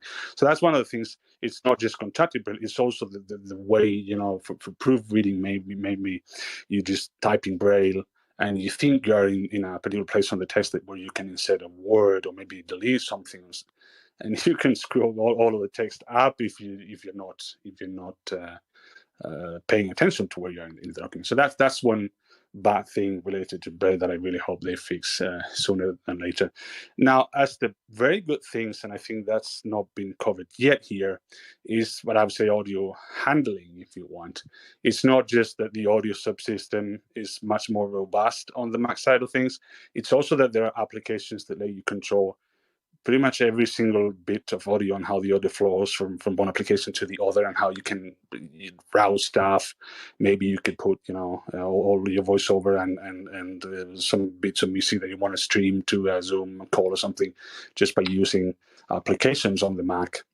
So that's one of the good stuff. So as you were saying, Jonathan, and I completely agree with it, it's no longer a question of whether Windows is better or worse. It very much depends on your use case. But I would see, and I would strongly support, Apple really taking Braille to the next level. They can do that. They have the resources to do that, and they have, I'm sure, the expertise to handle that properly and to move Braille onwards and make it even better than it is already. Have you tried Braille on Mac with Big Sur? I have, and I have a Focus 40 Blue, and so if you move the cursors, there's many ways you could move through a document without Braille display. You could use the rocker bars, and you could use the panning buttons. So if you've used or you can use actually the built-in Braille keyboard to move by words or by lines or that stuff. So the problem is when I use the panning buttons, the ones that are to the very top edges of the display, the ones that are marked with a kind of an arrow signal there, and that's where if you keep panning and panning through the document, the insertion point just doesn't move. You can read the document, but of course, if you are going to insert something in a particular paragraph or just before a particular word, you have to remember that you have to click the cursor routing button. Otherwise, you would be inserting the word or whatever you want to put in the previous position. Yeah. Yeah, I just wanted to check because I know Apple did some work with Braille for Big Sur, but obviously a lot more needs to be done. Is Apple engaging with you in a meaningful way on this, Daniel? I mean, can you get past that first level of thank you for your feedback, we'll pass it on? I mean, are you engaging with anybody who can make a difference? Not yet. I had a Mac several years ago, and then I sold that pretty much at the very same time that you did sell your own Mac. And back in 2020, I think it was, I did buy a MacBook Pro, and then I have one of these new MacBook M1 things that everyone wants to have one of those, and it's really, I mean, they really improved the user experience. But no, I haven't really started kind of a serious conversation with Apple on that stuff. I just kind of went around in fora, sorry, and they just people tend to say, yeah, this is already reported, and yeah, there's really no success with that. But I do agree with Janet that Braille in general, as far as I can remember, back in the day when I sold my old MacBook Pro, it was in 2015 or something. As far as I can remember, they've very much improved Braille. The thing is, they still need to go a little bit further with that. I've got to agree with you 100%, Daniel, about the audio. The audio subsystem in macOS just blows Windows completely out of the water. There is no comparison. And what also makes audio sing and dance on macOS is third-party vendors like Rogue Amoeba, who do some amazing tools with their Audio Hijack Pro and Loopback and various things like that. But even the ability within the operating system to create aggregate audio devices so easily and stuff like this. It's just head and shoulders ahead of Windows, and you don't get those poxy, disgraceful Realtek audio drivers either. Yeah, that's completely true. Yeah, and there's the other stuff that it's been largely discussed in Mosen at Large and also in other places, that in Windows, and you have Silencio or this JAWS script that keeps sending audio to the sound card. You just miss the maybe first couple of milliseconds of a word, and that's not happening on the Mac at all. I see that happening now and then. I really can't really provide kind of more kind of serious feedback as to when it happens, but it's certainly not as prominent as it is in Windows. If you would like to know what it is like to be living the dream and running a MacBook with an M1 processor, then you need go no further than to talk to the highly enthusiastic Katie Frederick, who will wax lyrically for hours on what it's like to run an M1 Mac, and she will do it for you now. Hi, Jonathan. Hello, everyone. Thank you for allowing me to speak. This is actually my first time speaking in Clubhouse. Oh, mate, this is great. Yeah. Yeah.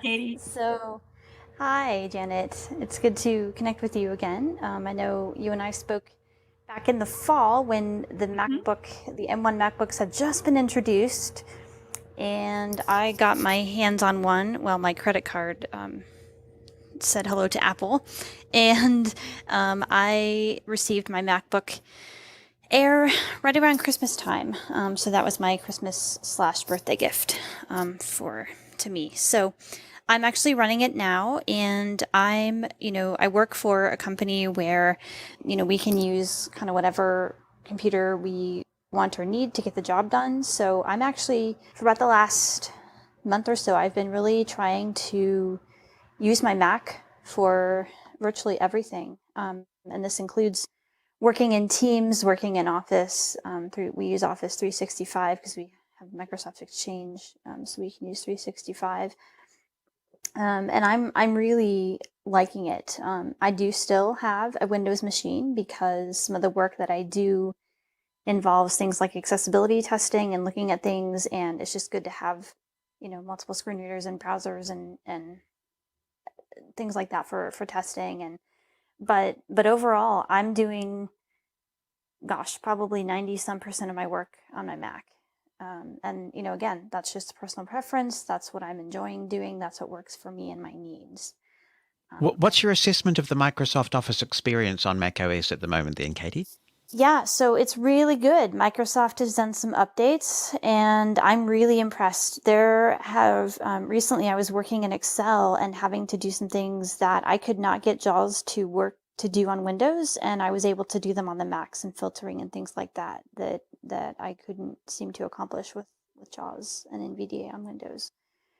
So again, that's not to say that there aren't, things are different on the Mac for sure. I think we can all agree to that, and it's just kind of how it is, not to compare them. But I personally, I've written things in Word. I still use the Ulysses app for writing, and I transfer some things to Word, and that kind of helps me with more of the formatting and visual aspects of working with documents. And of course, always having a visual, whether that's through Ira or a colleague or something, just give it that once over is never hurtful either. But I'm just really finding it a pleasant experience, with the exception of, so Microsoft Teams did an update recently, and that is kind of has me pulling out some of my hair on the Mac side, because it tries to do things like open profile cards and things like that if I want them opened, I'll open them myself. Thank you, Microsoft. But things like that are a little bit frustrating.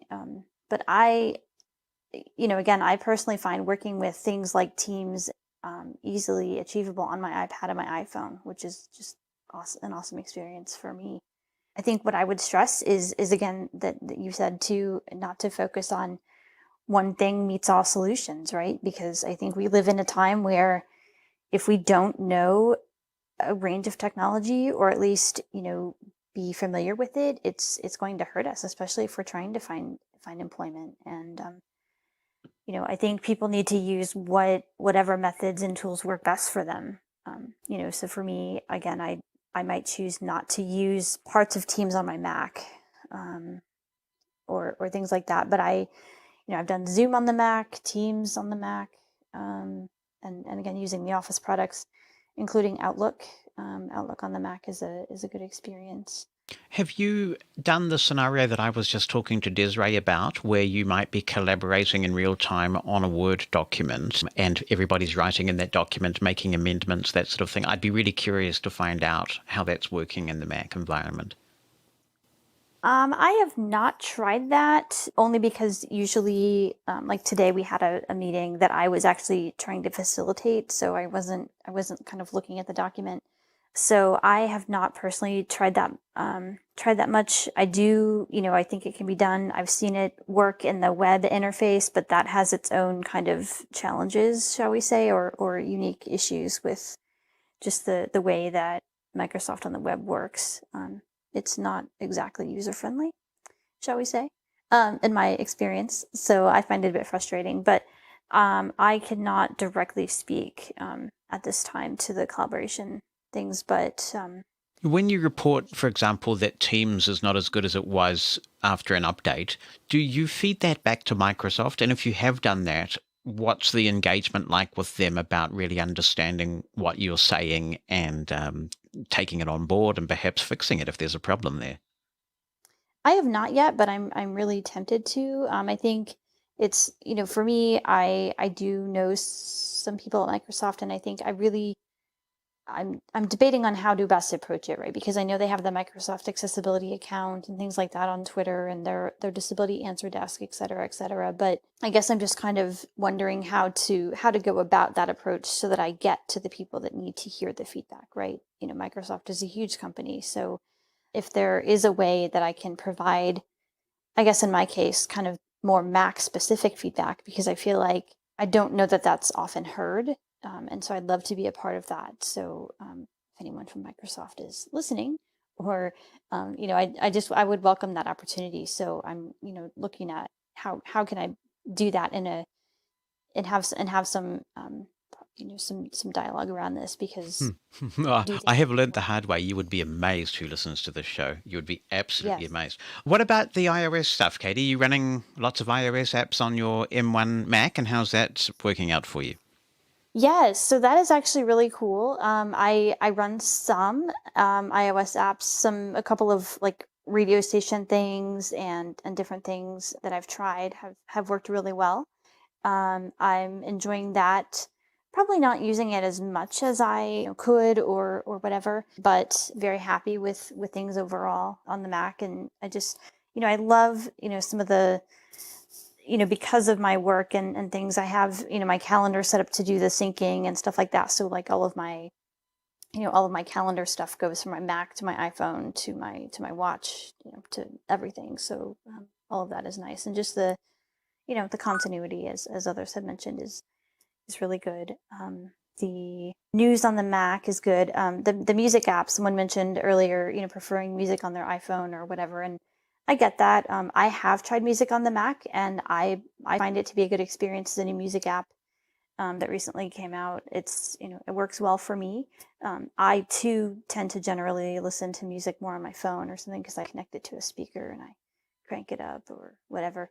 But it does work on the Mac, and it works quite well. You can view songs and go into your library and do all those things. So I find the music app to be a good experience. Okay, now you're also a Braille user. So just before I let you go, tell me about your assessment of Braille on the Mac, because it keeps coming up as being a bit of a problem area. So I do have a Mantis Braille display. So my experience with Braille on the Mac might be a little different because I'm not using the Braille keyboard for input. I'm using the Mantis keyboard. I've actually, found Braille to be really good, and I just recently connected my Mantis. The Bluetooth connectivity is improving with the Mac, which is great.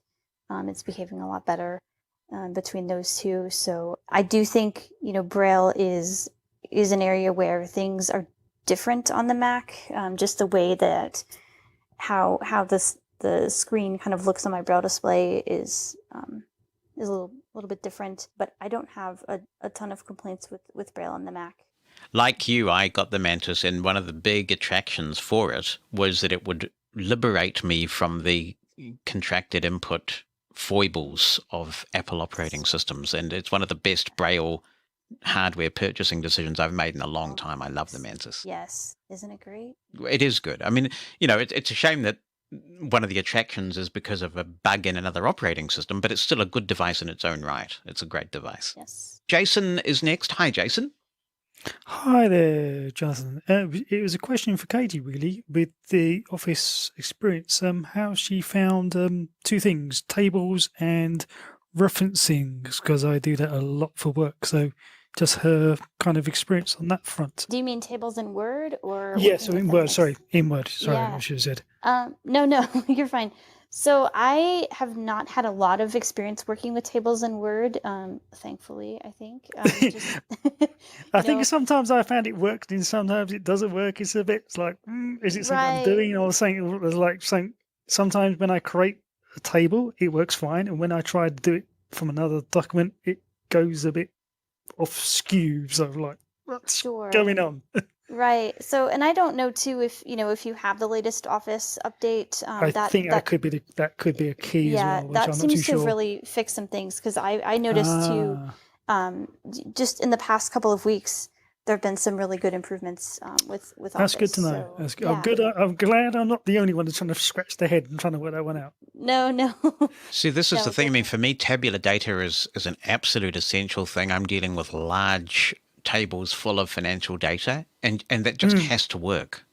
Yes. Yeah, that's why I wanted to ask that question specifically, because I'm the same. I'm dealing with like financial data and stuff like why is it working there? And then I'll put it in Word, and it goes, maybe I want to think about this. Right. And yeah, I mean, you might want to try Excel too. Like I said, that's improved Yeah. vastly for me. Okay. So if that What might about help you. I do a lot of bio references, so I do a lot of university writing, so I'm kind of referencing books and stuff. Right. And I found that like absolute no. But I've only been trying it for the last week, so maybe I'm just not quite understanding something somewhere along the line. And I don't know if an app like Ulysses would help you, where you could do your writing in that app and then okay. Export it to Word. What's the spelling of that? What's the spelling of that app again? Sorry. Ulysses. Ulysses. Okay. Ylsses. Okay, that's not one I'm familiar with. I'll go and hunt that one out. Tell you, Ulysses is the one thing that really tempts me back to the Mac sometimes. I use Ulysses. Jonathan. I use Ulysses on my iPhone, and I have to say it is my favorite way to write on any platform. I write very long and quite complex things in Ulysses, and the way I have my Ulysses set up now, since I'm not a Mac user, is that it saves in Dropbox as Markdown files. So I then have a tool in Microsoft Word that basically natively imports those Markdown files. So I've got the best of both worlds, and I can write some really good, well-formatted things on my iPhone. But Ulysses on the Mac is just as accessible as it is on the iPhone. It's a wonderful writing tool. So maybe that's what I need to do. Maybe that's where I need to look. Thank you so much for both of you two. And I'd better take this one as our last speaker, because Bonnie Mosen is on stage. So welcome, Bonnie, from the great state of upstairs. Hi, everybody. Great to be here. Thank you, Janet, for all the information and all the great questions that have come in this hour. It's been very, very informational. My question is, as Jonathan says, we have a MacBook Air M1 that I bought also for my Christmas present last year, and really love it. Have been trying to spend some time with it, getting to know it, getting to use it, that sort of thing. What advice would you have? Because I think that, as someone was talking about earlier, JAWS is an NVDA, are the most common operating systems, because most of the world does use Windows computers. The office environment, most employers have Windows computers, so JAWS is just easier. Switching over to the Mac, or at least being comfortable with the Mac, is it just kind of the question of, or going kind of cold turkey with the Windows machine and using the Mac for several weeks to get to know it? Or what is your best advice for someone actually just learning it and being comfortable? My best advice is don't try to do everything in a day. Do a little bit at a time. When I converted over, I had my Windows machine there for like a couple of weeks, just in case there was something I really needed to do. And little by little, I went over. If you want to just go all Windows, you can do that. There are, and Jonathan has done them, David Woodbridge has done them, AppleViz has. For somebody that's new to the Mac, besides my book, there are some wonderful podcasts out there for doing the Mac. My suggestion is to look at those. Learn like one little thing a day. Learn your Mac keyboard, learn the keyboard commands. One of the things that you can do is, I believe it's VOK, the voice control and option keys in the letter K. And what that'll do is that will put you into keyboard help. And what it'll do is it'll tell you, you press a bunch of keys or whatever you press, it will tell you the name of that command. And just practice with it. Get to learn a few things at a time. It's think back to when you learned Windows. How did you learn Windows? So you're going to kind of do the same thing. Just do it very slowly. There's onboard help right there on the computer. And again, there's podcasts, there's articles, there's all kinds of great stuff. Do it slowly. That's my advice. Bonnie, you attended a course that you were quite positive about. Do you want to tell us about that? Yeah, it was a really good course. It was done through the Tech Juggernaut. If anyone's heard of that, that's Matt. Oh gosh, I can't. His last name is escaping me right now. And Cliff Miller, part of that, and it was really, really good. It was about 4 weeks. It was back in January, and they are pretty much all Mac. Very, very Mac centric, which is great. And a lot of good stuff came from there. Well, we're going to wrap. Now, Janet, it's really important for us to talk about how people can obtain this book, which is what this is all about. Hopefully, people are curious about the Mac. And of course, one of the things that's challenging is it's not even as simple as borrowing a friend's Mac for a couple of days to see what it's like, is it? Because you've really, as a screen reader user, I think the learning curve for anyone getting into new operating system is steeper because you've got this layer on top of what everybody else has. So you got to give something a fair chance, but at least buying the book is a way to understand the user interface and get a feel for how you might use a Mac. What's the price and where can people get the book from? The price depends on how you get it. If you're just doing a Microsoft Word download, it's $12 US for the book. The price has changed because you can get it on a USB drive. There's a whole bunch of options. The book is from National Braille Press, which is www.nbp.org. Jonathan, I actually have the link if you're doing show notes. Of course, yes, that would be great. We can include that in the show notes for the podcast version. I will send it to you too. Yeah, and the full title of the book? Mac Basics. Big Sur update or something like that. But if you search on Mac Basics on the NBP site, it'll come up.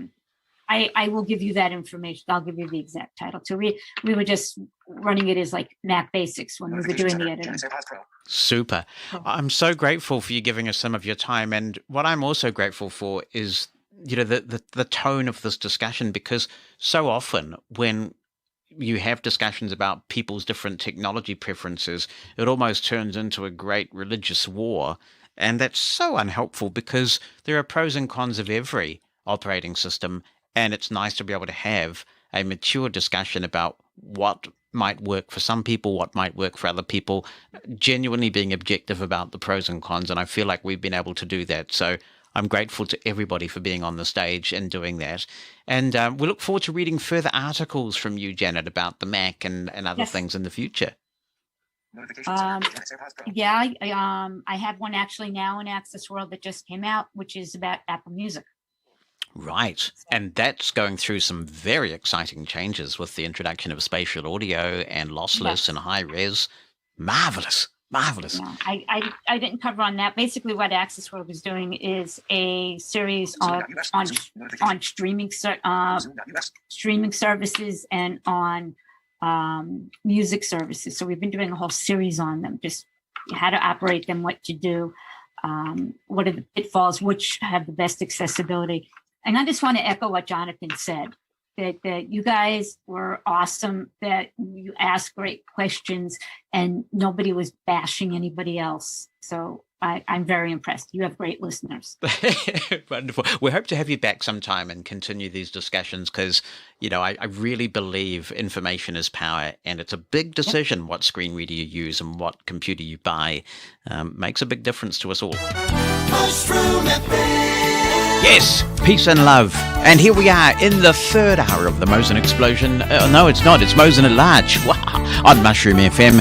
The Bonnie Bulletin is coming up. We've got a new gadget to tell you about, so that could be of interest to some. We've also got a lot of listener contributions and actually on a wide range of topics. And then Steve Catway is here as we catway over to Canada at 5 for the early years. Mushroom FM. You're with the home of the fun guys. Mushroom FM. On the web at mushroomfm.com. Mushroom FM. Mosen at Large Podcast. Let me give you the contact information again if you've just joined us and you want to be in touch on anything that we've been discussing today or you want to throw something new into the mix. The email address to which you can attach an audio clip or write something down is Jonathan, that's JONATHAN at mushroomfm.com. And you can also tweet with the Mushroom FM hashtag, leave us a message on Facebook or YouTube, and you can call the listener line as well. 864-60-MOSEN is that number. 864-606-6736.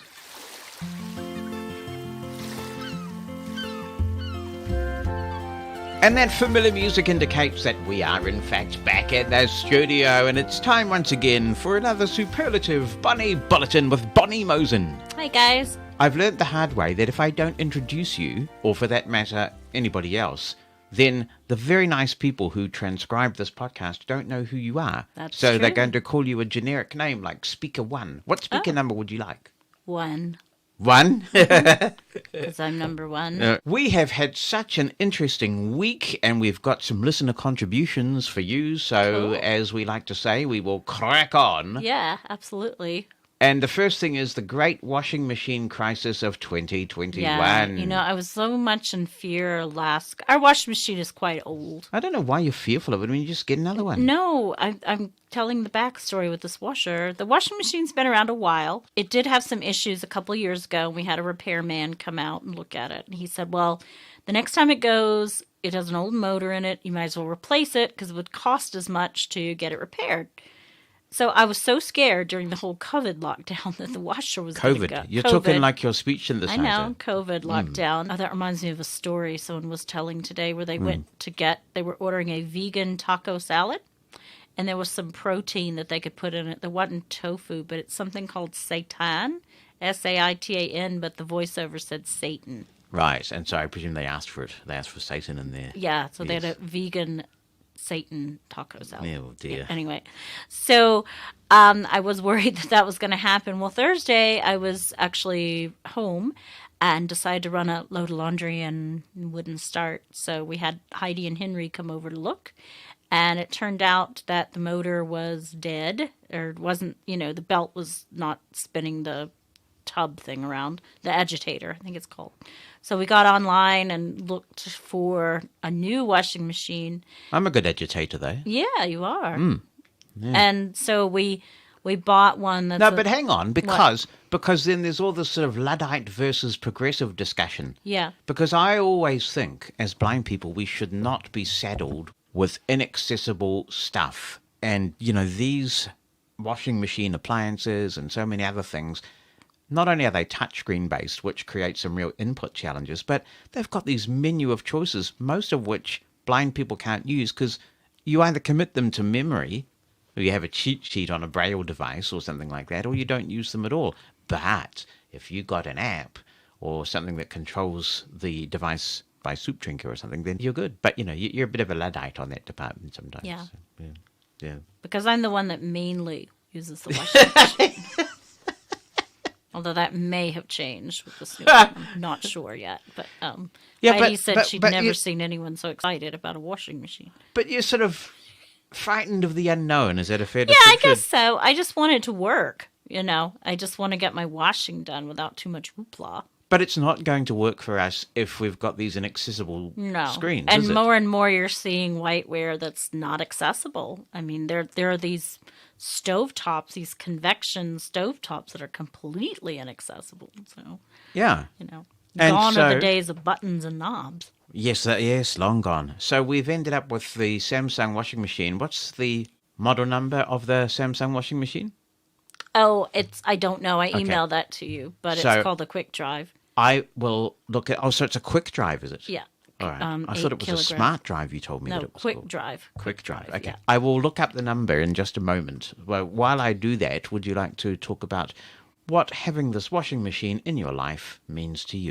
We were kind of going into the unknown because Heidi learned from you. So you did a good job passing down the tech gene to Heidi because she did do her research and she did go on the New Zealand consumer site and looked at YouTube reviews. So we sort of knew what we were getting. And I was desperate because I was nervous and, we had laundry to do. So we ordered it, and thankfully Henry and Heidi were good enough to go out, take our old 4,000-pound machine to the Trash Palace, which is a place where things go to die, electronic things go to die, but people buy them because, I don't know, because they like vintage things and they like redoing them and that sort of thing. So they were able to take their old washing machine out there and pick up the new one and bring it home and set it up. And it was pretty simple to set up. The hardest thing was the hole where the hose went wasn't big enough. So Henry had to run back to his house to get a drill, which was really good he could do that, because if we had had it delivered, you'll just have to get a plumber in and, Yeah. But we got it set up. It was very easy to set up. But then I was in the other room while they were setting it up, and Heidi started screaming. I was like, what, did it attack her or something? It has Braille! And I'm like, what? So I went in there, and it does have a P for power and an S for start. And they do have little buttons you push that go into the menus, but you can feel them all. So we set it up, we paired it with the Wi-Fi, and got the app, and it can be a bit quirky, but once you get to know it, it is very accessible. You can watch what the laundry's doing. I've done 2 loads today. We did 1 load last night and 2 loads today. You get notified when it's done. The washing machine sings jingles and it's the wonderful Mosen. Yeah, pretty much. And you have to be the thing I don't like about it, but I think I'll get used to it. It's very sensitive, and you can get out of it. But if you touch it, it's like, oh no, what did I hit? Yes, I was about to try and find a way in to make that comment that while it's really great that Samsung have done this and put tactile markings on the touch elements and Braille on the power and the start, we've also put our own label on the smart control button. You've got to be so careful because it's a touch sensitive panel basically, so I'm not sure how much use that actually is, because if you just run your hand over you have it, to hit the OK button right now because it's so smart that it realizes it doesn't have fabric softener in it, because it has 2 tanks that you can fill with detergent and fabric softener, and it knows how much to use depending on the load weight. But right now we don't have any fabric softener. So it keeps saying fabric softener low, and it won't do anything until you acknowledge that the fabric softener is low. So hopefully that will stop tomorrow. I haven't seen it actually say that in the app, which is a bit concerning. So I may just add the detergent and fabric softener myself when I do a load, just so it's not saying that my clothes aren't getting clean because there's no detergent in the thingy. But other than that, it's really cool. Cotton is its default, because that's the most washed material. But there's also some energy saving things. It'll sanitize your towels. It still has that new technology smell. So when I take the clothes out, they do kind of smell like new technology. So, but yeah, it's really a cool machine, and it's so quiet. You go in there, are you actually doing anything? And we didn't have it level last night for a bit, and we're sitting in the lounge and we hear a knocking, and Henry goes to the door. Yes, like, no one's Henry out actually there. opened the door. It's like no one's there, and there was the washing machine moving around. So, but when we set it up, it calibrates itself, which is kind of cool. So it goes through all these weird noises and jiggles around, and it's kind of cool. Yes. So the way the user interface works with this is that you have 2 modes, essentially. One is the smart control mode, and that allows you to control the washing machine completely from the app and remotely. So what you have to do there, because they obviously don't want the washing machine running without anything in it, you power it on. You can then load the clothes, although it makes sense, I think, to load the machine, then power it on, actually. Yeah, that's what I do. Yep. Yeah. And then you can press the smart control button, and you can go into the app, and then you go into the smart control mode in the app. And the app, by the way, because this is a Samsung device, is the Samsung Smart Things app. I wouldn't describe this as a perfect user experience in iOS, but it's doable. It's very doable. Sort very of quirky. Mm-hmm. It's better with the washing machine, actually, than it is with the TV. And Yeah. we also own a Samsung Smart TV. But we mainly control the Smart TV with our soup drinker devices. Yeah, which you can do with the washing machine. It's not perfect, but You it can- will communicate. You can about start it, Yeah. and you can find out what's going What's on going in the on? cycle. Although it and stuff. doesn't tell you what's going on in the cycle, because I waited till I knew that it wasn't it was doing rinsing, and I asked it, and it just said washing. Okay, so it's pretty basic. Pretty there. basic, yeah. But I started it from the app, which Yes. was really cool because it goes ready, or it says ready on the screen, and So then you hit the when you start start the smart control mode, you can then go ahead and change all the settings. So and it locks the door, and you can hear it lock the door. So you double tap the button that tells you the kind of load that you're loading, and it's defaulting to cotton. When you do that, further down the screen, so you've got to be a bit intuitive about this. It doesn't immediately change the screen, but when you double tap, say, cotton, which is our default at least at the moment, further down you've got a really long list of presets, and this is what Heidi was scrolling through initially before we got to the smart option. And you can look at them all. There's different types of loads of clothing that you can choose from. And then you double tap that one, and you double tap the one you want, and you press OK, and then you can press start. Now, the other way to use it is not to enable the smart mode. So as Bonnie says, when you enable the smart mode, you have locked the door, and that's a safety thing because they figure you could be anywhere controlling your washing machine, and they don't want some random person like a child, for example, who might be, although, gosh, I hope they're not at home unsupervised while the washing machine. But I guess it's a safety thing. Get up in the middle of the night or something and start messing with it. Yes, so they lock the door, and then you have to turn the smart control off before the door will unlock. But the other mode is that you can make all the same choices.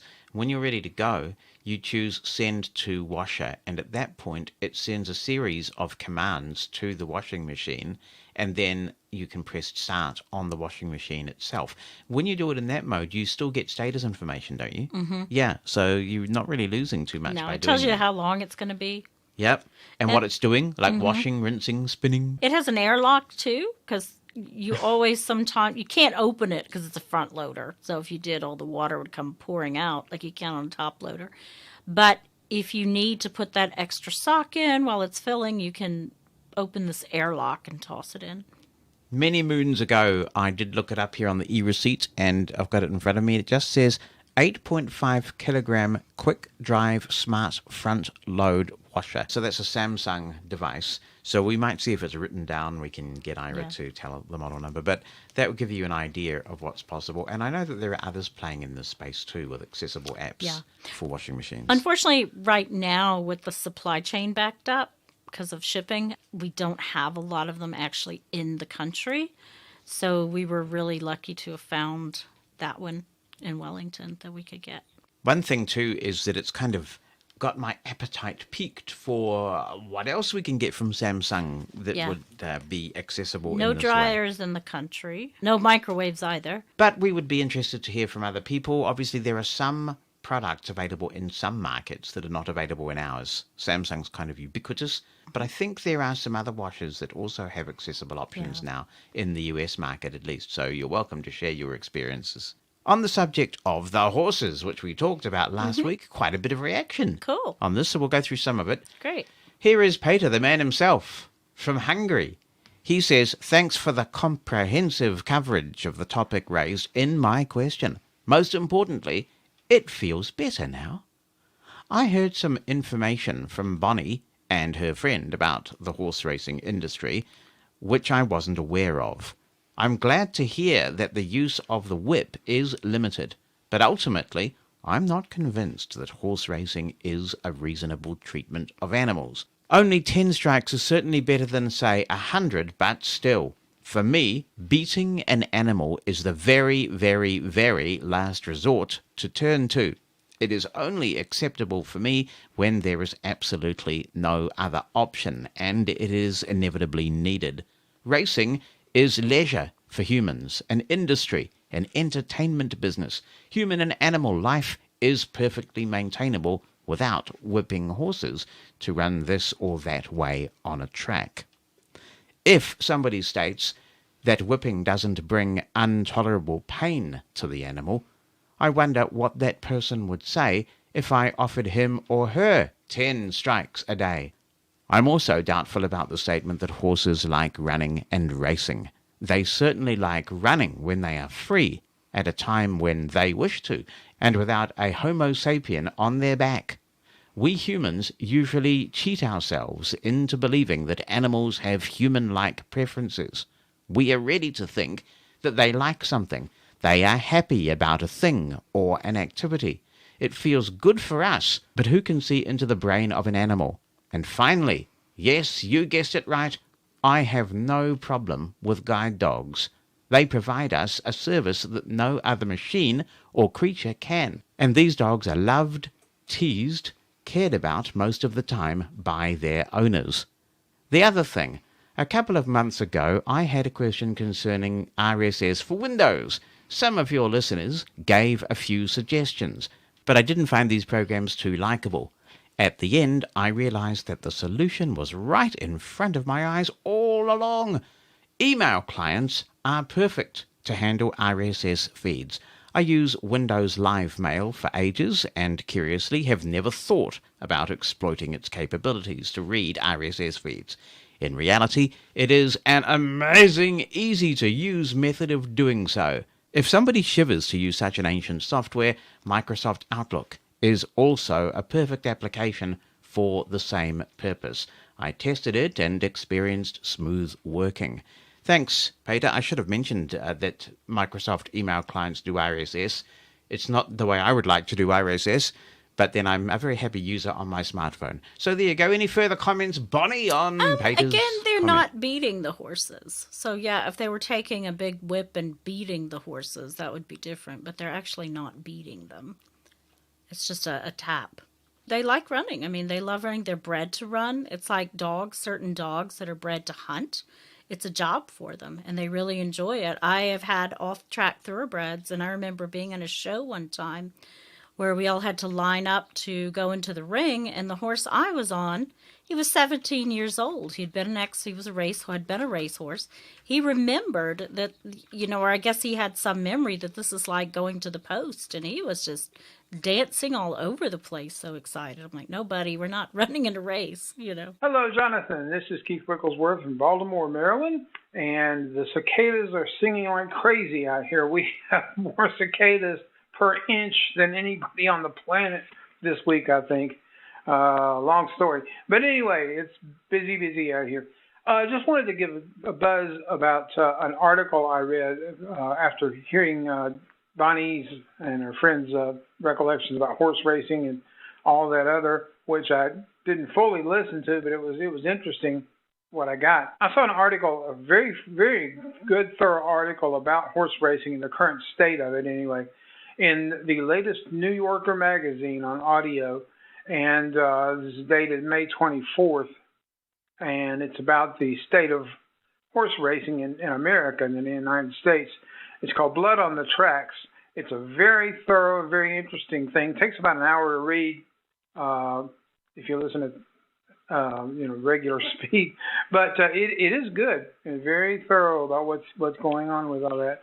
So that might add to some of their thoughts. And so I thought you'd like to let Bonnie know that article is available, called Blood on the Tracks, and it's in the current New Yorker magazine and on audio on Bard. Well, you'll have to read that one, Bonnie. It doesn't sound like it could be very favorable by the title.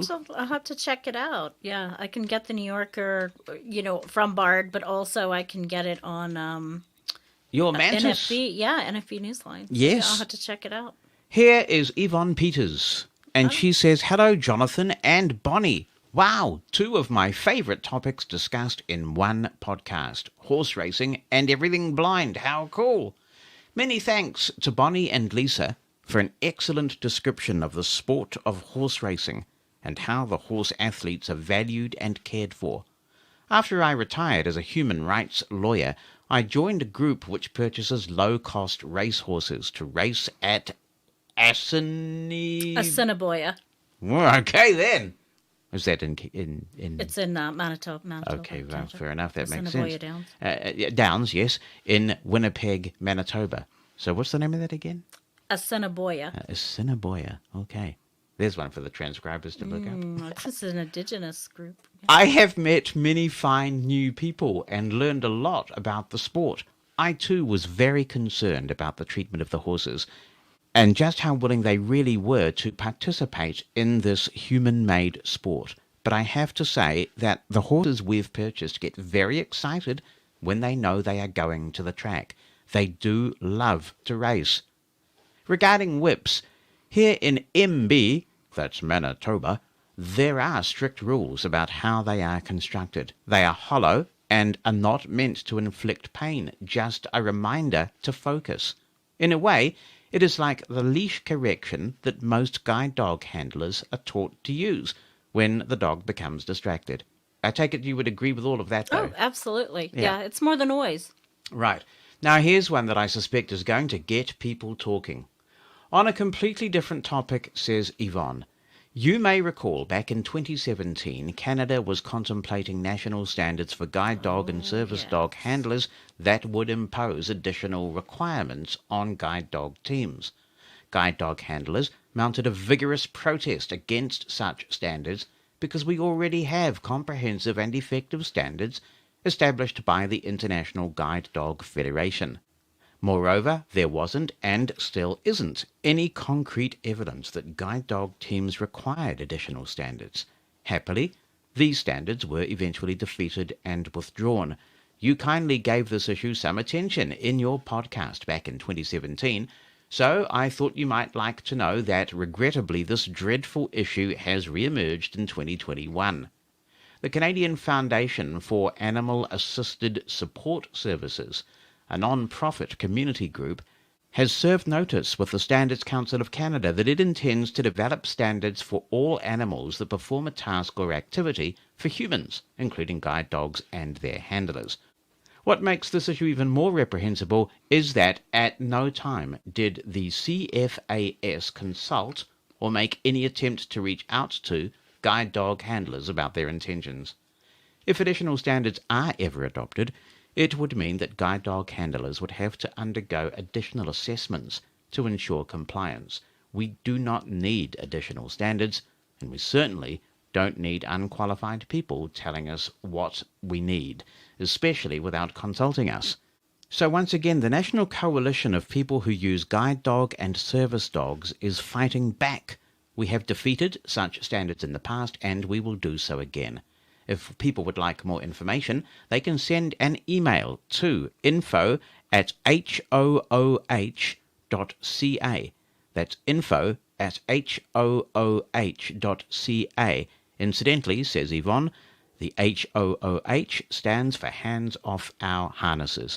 Thank you, Yvonne, and that certainly brings back fond memories of the late, great Tom Decker, who was so instrumental in that campaign in 2017. Absolutely, And we did cover that extensively. Any thoughts on this, Bonnie? I had heard that it had risen its ugly head again, but I wasn't really sure of what the backstory was behind it. So thank you, Yvonne, for giving more information on it. But I did see, I think someone posted on the Guide Dog Handlers Facebook page that they were going to have some sort of meeting about it or Zoom call. Does it bother you? Yes. We have the International Guide Dog Federation.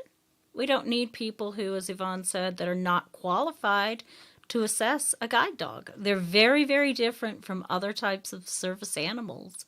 And to not even consult with the users is very, very patronizing. There are variations, aren't there? So in New Zealand, the law says that you can only call a guide dog if it's been certified by the Blind and Low Vision NZ organisation. So you can train your own guide dog, but it has to cut the mustard. It has to meet a certain standard. And of course, that organisation is affiliated with the International Guide Dog Federation. Now, there are some people who have a problem with that. I personally don't, because I do get quite concerned about anybody calling anything else a service animal, and we saw how it just got ridiculous in the United States, and eventually the pendulum swung the other way. But to me, that's sufficient. If you've got a guide dog school accrediting the quality of these dogs, and they're affiliated with the International Federation, that's a happy medium, isn't it? I think so. There are people that are very much against that. I mean, I coming into the country with a dog that's not New Zealand trained, and I choose to get my dogs from the Seeing Eye, and I will always choose to get my dogs from the Seeing Eye. Not because I have anything against the guide dog school here, but it's the school that I've been with for many, many years, and I'm comfortable with it. But every time I get a new dog, I have to be certified by having an instructor come out and work with us. But on the flip side of that, there is an agreement amongst the schools that if I need follow-up services, if I need orientation to something, the school here would help me. Because obviously the Seeing Eye, I'm sure the trainers would love to come to New Zealand, but they're not going to be able to provide any kind of follow-up. And so it is a reciprocal agreement. And I personally have no problem with it. And some people think it's kind of Big Brother looking down your neck. But the way I look at it, going back to the horses, you have to have a license to train racehorses. You have to have a license to be a jockey. You have to have a license to be an owner. And I think that, just because I pick up Fluffy down at the shelter and I may or may not know what I'm doing to train a guide dog. And yes, there are people who have successfully trained their guide dog and have been successful at it and been safe, but there are other people who aren't. I agree with you. I'm not sure that this is the right solution, but I do think there has been a problem where blind people advocated very hard for this right, and it is now a right, and so it should be, to take guide dogs into places where dogs usually can't go, and to make sure that it's actually illegal to refuse. And we've talked about this extensively, of course, on this show. But with rights come responsibilities, and I think what's happened is that many others who are not in the guide dog area but have other requirements that may well be legitimately met by service animals have short-circuited this. And they have done us all an extreme disservice by putting all kinds of crazy animals in situations where crazy animals should not be, and we're all suffering for it. We are suffering. Yeah, so I understand where this might be coming from, but the fact is the ecosystem of guide dog schools has already taken care of it. And this is, I think, an example of where imposing a pan-disability solution on everybody is not always the correct answer.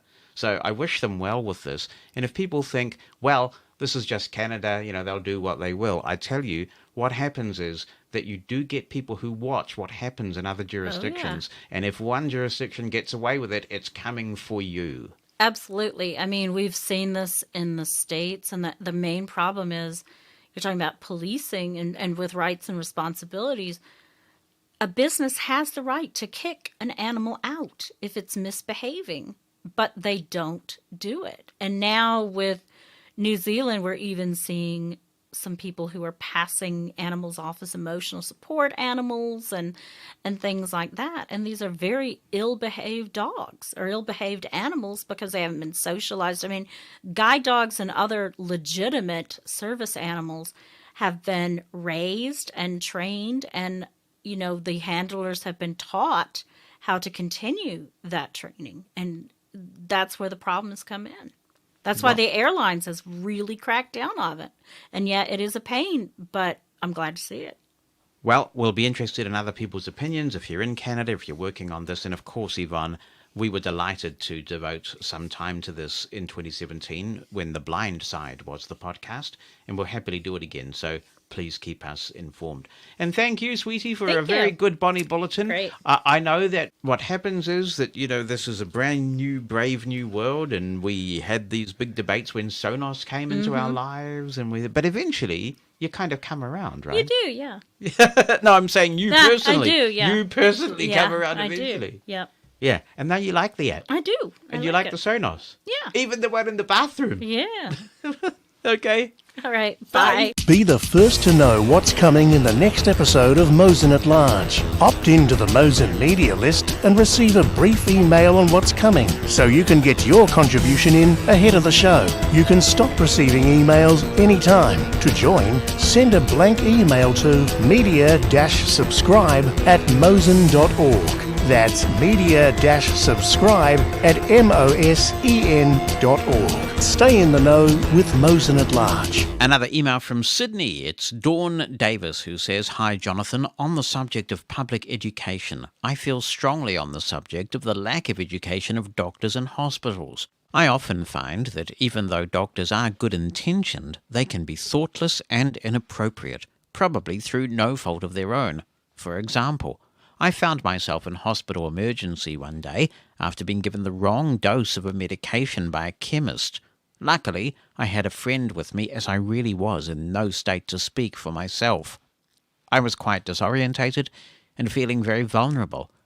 When I was seen by the doctor, the first thing he did was to ask me a list of standard questions, such as touch your nose and touch your finger, look at the light, walk in a straight line. By this time, my friend and I were becoming frustrated to the point where I said, "Don't you know what blind means?" And my friend said, "This lady is blind, which you know. She is in a place she does not know, and she is ill." At this, the doctor became very apologetic and didn't seem to know what to say. I was kept in overnight for observation. I have had a number of similar situations. I find, however, that nurses in hospitals are almost always understanding and have treated me very appropriately. I feel there should be much more education in the medical profession as they relate to people who are at their most vulnerable. I do not mean this to sound like a generalization. I know there are many doctors and other people in the medical profession who treat patients who have disabilities, no matter what they are, extremely well. Thank you, Dawn. I agree. I'm pleased to say I haven't been in a hospital for about 20 years now, so I hope that run continues for a long time. But the last time I went in was when I had some ear issues, and I was lying in bed and they put these great big rails around my hospital bed. It was really humiliating and quite crazy. And I have had various situations over the years, even when I've gone to see a GP or something like that, where I've come to them with an issue that doesn't relate to blindness in any way, but they're obsessed with the blindness thing and they want to know what causes it and all sorts of medical things that are totally irrelevant. And people can be very patronizing, and I agree, it is a concern because when you go and visit these people, you are often very vulnerable. And you shouldn't have to be an advocate for yourself in those situations about disability issues. There is, I think, a moral obligation, a requirement for the medical profession to be much more disability responsive than it is. It would be good to hear from other listeners on this subject and the experiences you've had in the medical system pertaining to feeling like you're being patronized, not taken seriously, treated with less dignity because you're a blind person. If you want to comment on this, drop me an email, jonathan@mushroomfm.com. Write it down, attach audio. You can also call 864-60-MOSEN in the United States, 864-606-6736. On the 12th of May, Debbie Armstrong wrote in to say, this week APH is holding a coding symposium, day-long seminars from Tuesday through Friday. It's aimed at students and teachers of blind and visually impaired students who want to consider coding as a career. APH will be releasing resource lists on their website. Every speaker is being recorded, and the entire symposium will be available in a few weeks on their YouTube channel. The speakers are really fantastic, talking about how to get trained for this career and how to break into the job market. The solutions that keep coming up repeatedly are learning how to problem solve and think out of the box, not giving up because one inaccessible disappointment often opens other doors, and the idea that having an internship under your belt or a personal portfolio project you can showcase will make you stand out from sighted job seekers. Thank you, Debbie, and I hope that people check that out on the APH YouTube channel. Perhaps it's already there by now, and have a look at the symposium information if coding interests them as a career. Anil is writing in and says, today I found a club managed by our opposition party. Anil is in India, by the way, if that gives us some context. The chief guest, who was former chief minister, is answering people's questions with wrong information to spread propaganda on government. Hence, I oppose political parties or their people in Clubhouse. What do you and Mosen at Large audiences view on this? Thanks for getting in touch, Anil, and I hope that you and your family are doing well in India, where I realize that COVID-19 has really been rampant of late, and we're thinking of all of our Mosen at Large listeners in India. My view on this is that Clubhouse is a great way for politicians to be held to account. If your view is that they are spreading misinformation, then hopefully there'll be a chance for question and answer on Clubhouse, because Clubhouse is quite a democratizing platform. So I, for one, would warmly welcome it if some of our politicians here in New Zealand got on Clubhouse and opened it up for Q&A and we could all ask questions. I think that is a wonderful way to be in touch with the people. So rather than oppose it, I'm totally enthusiastic about the idea. In sunny and no doubt lovely Virginia Beach, Beth is writing to draw my attention to an article that I also have tweeted, actually, because I saw this a few days before Beth sent it in, saying that Bose is getting into the hearing aid business. Their first hearing aids are suitable for people with mild to moderate hearing loss. They have been FDA approved, and they cost $850. Apparently they're pretty basic. It doesn't look like they have made for iPhone certification or anything like that, but they are pretty low cost. They are designed to be fitted without the help of an audiologist, and I think it's probably a trend that you will see. It wouldn't surprise me if eventually all the knowledge that Apple has acquired may see them entering the hearing aid space.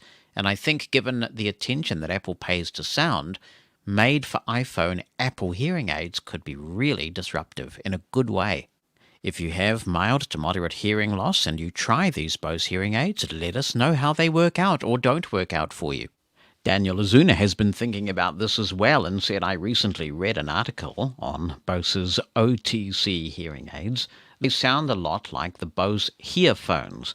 The hearphones are the sound amplification device Bose has been selling for a few years now.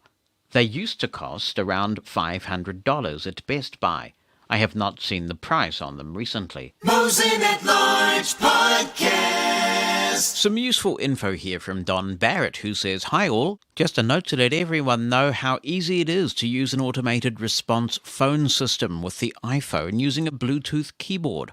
I don't hear this talked about much at all, and in fact, when I called Apple Accessibility to ask them if this could be done, they looked through their material and told me that they doubted it, and they had nothing written about it in their support materials.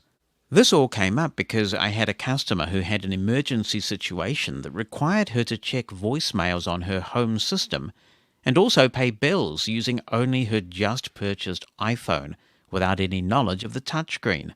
My initial response was to sing the praises of voice control and how that could most likely help her in completing her needed tasks. Boy, was I wrong. When I tried it myself on my credit union's automated system, I was told that voice control was no longer listening as soon as I made the call.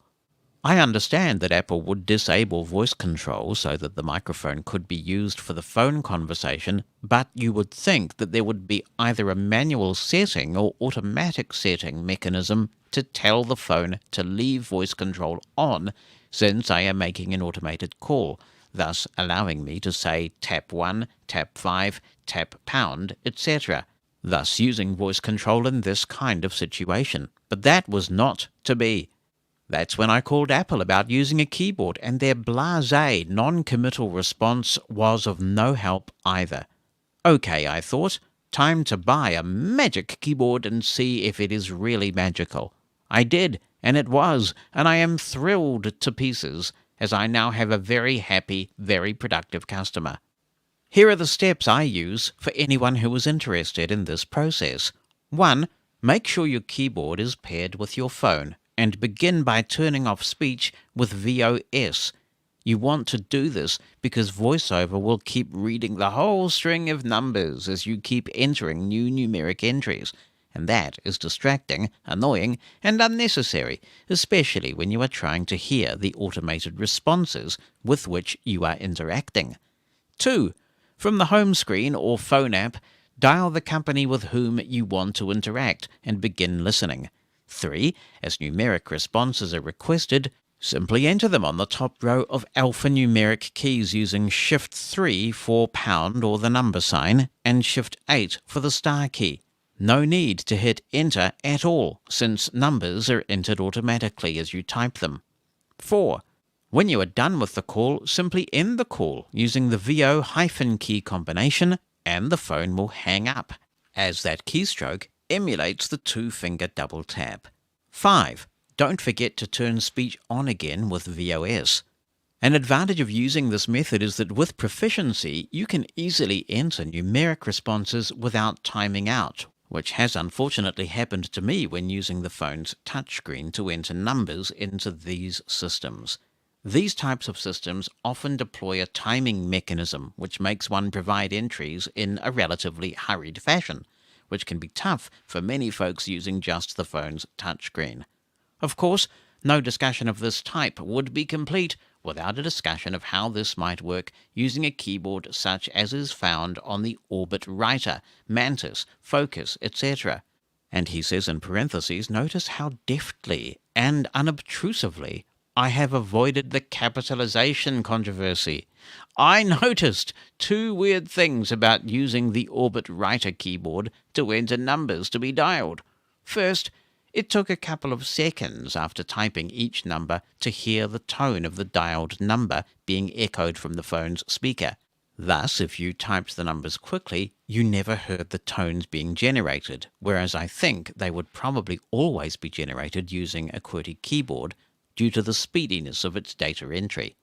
Second, after entering the UEB number sign, dots 3, 4, 5, and 6, and typing the numbers 1, 5, 3, using the alphabetic letters A, E, and C, as is the UEB method, I heard the letters A, E, and C spoken instead of the numbers, even though the numbers were correctly entered into the response system as they resulted in the appropriate spoken prompts. This will, of course, require additional experimentation using similar devices. I hope many find this useful, and I also hope Apple allows us to use voice control on one of these calls, which would be a really cool way to do it. Thanks for listening. Well, thank you for writing that up, Don. I do remember when this was introduced and we wrote it up in iOS something without the I, and I was really excited about it myself because sometimes you just want to enter a bunch of numbers and it's easy to do that with a Bluetooth keyboard. Obviously, this is an advantage of the Mantis because it's just a standard QWERTY keyboard and it will work the same way as the Magic keyboard. If you are using a Braille display with Perkins keyboard entry, then you may like to switch to computer Braille, and I wonder if that resolves the issues. It's just one step at the beginning of the process to switch to computer Braille input, and you can switch it back again after the call. But it may well sympathize things because I suspect what's going on is that you have to wait for the automatic translation feature to time out before you hear the tone. Hi, Jonathan, and all the Mosenites across the world. I kind of have a question to put out there for folks, but I wanted to start with a quick anecdote. I'm using my iPhone 11 right now. It's hooked up to iTunes, syncing all the tunes, so I can't use it tonight, and I like to listen to music when I fall asleep. And I went, I'll grab my old iPhone 8. And I plugged it in and warmed it up. And, you know, it seems so fast. I really miss that finger sensor. I find the iPhone 11 to be so clunky. I sure hope they bring back that finger sensor or thumb sensor. I loved it. But anyway, progress in life goes on. My question is, when Sirius XM, at the time, they were two companies, but I got an XM radio when it first came out, 20 years ago, and it was accessible enough because the remote control only had 5 stations that you could preset, and I was satisfied with those. However, my understanding from talking to people is that it's gotten very complex, and I'm curious, I don't know if they have it in New Zealand or not, and if not, maybe some of your other callers know. Is XM Sirius available, accessible in any format? I know I used to get it on my computer, but I don't have a computer in my living room where the stereo is, and I think that the iPhone app is not very accessible. So I'm curious to know if anybody knows about an accessible way of getting XM radio, because I'd really like to get it again. So this is Ross Winetsky from New Mexico in the United States, and hello to everybody. And thank you. Well, thank you, Ross, for getting in touch with the show. Yes, there are several ways that you can access SiriusXM which are accessible. The app, I would say, is doable. It's not the most pleasant experience, but if you persist with it and learn a few tips and tricks, it is okay. If you want to use it on iOS, though, and just use it for the basic listening to channels, a really good alternative app is called Star Player X, and that is all one word, and player is spelt without the E. So StarPlayerX, all joined together. It's, I think, a free app. available in the App Store, and you log in with your SiriusXM account, and it is extremely screen reader friendly. In fact, I think it may have been designed because the developer heard from a blind person that the official SiriusXM app isn't very easy to use. Star Player X is an amazing experience, and I can't recommend it highly enough. You can also listen to SiriusXM on Sonos if you have a Sonos device. It's really accessible on that platform. And finally, there is a soup drinker skill for SiriusXM, so we say to our drinker, play CNN from SiriusXM, and off it goes and plays it. So a few options for you there. Good luck.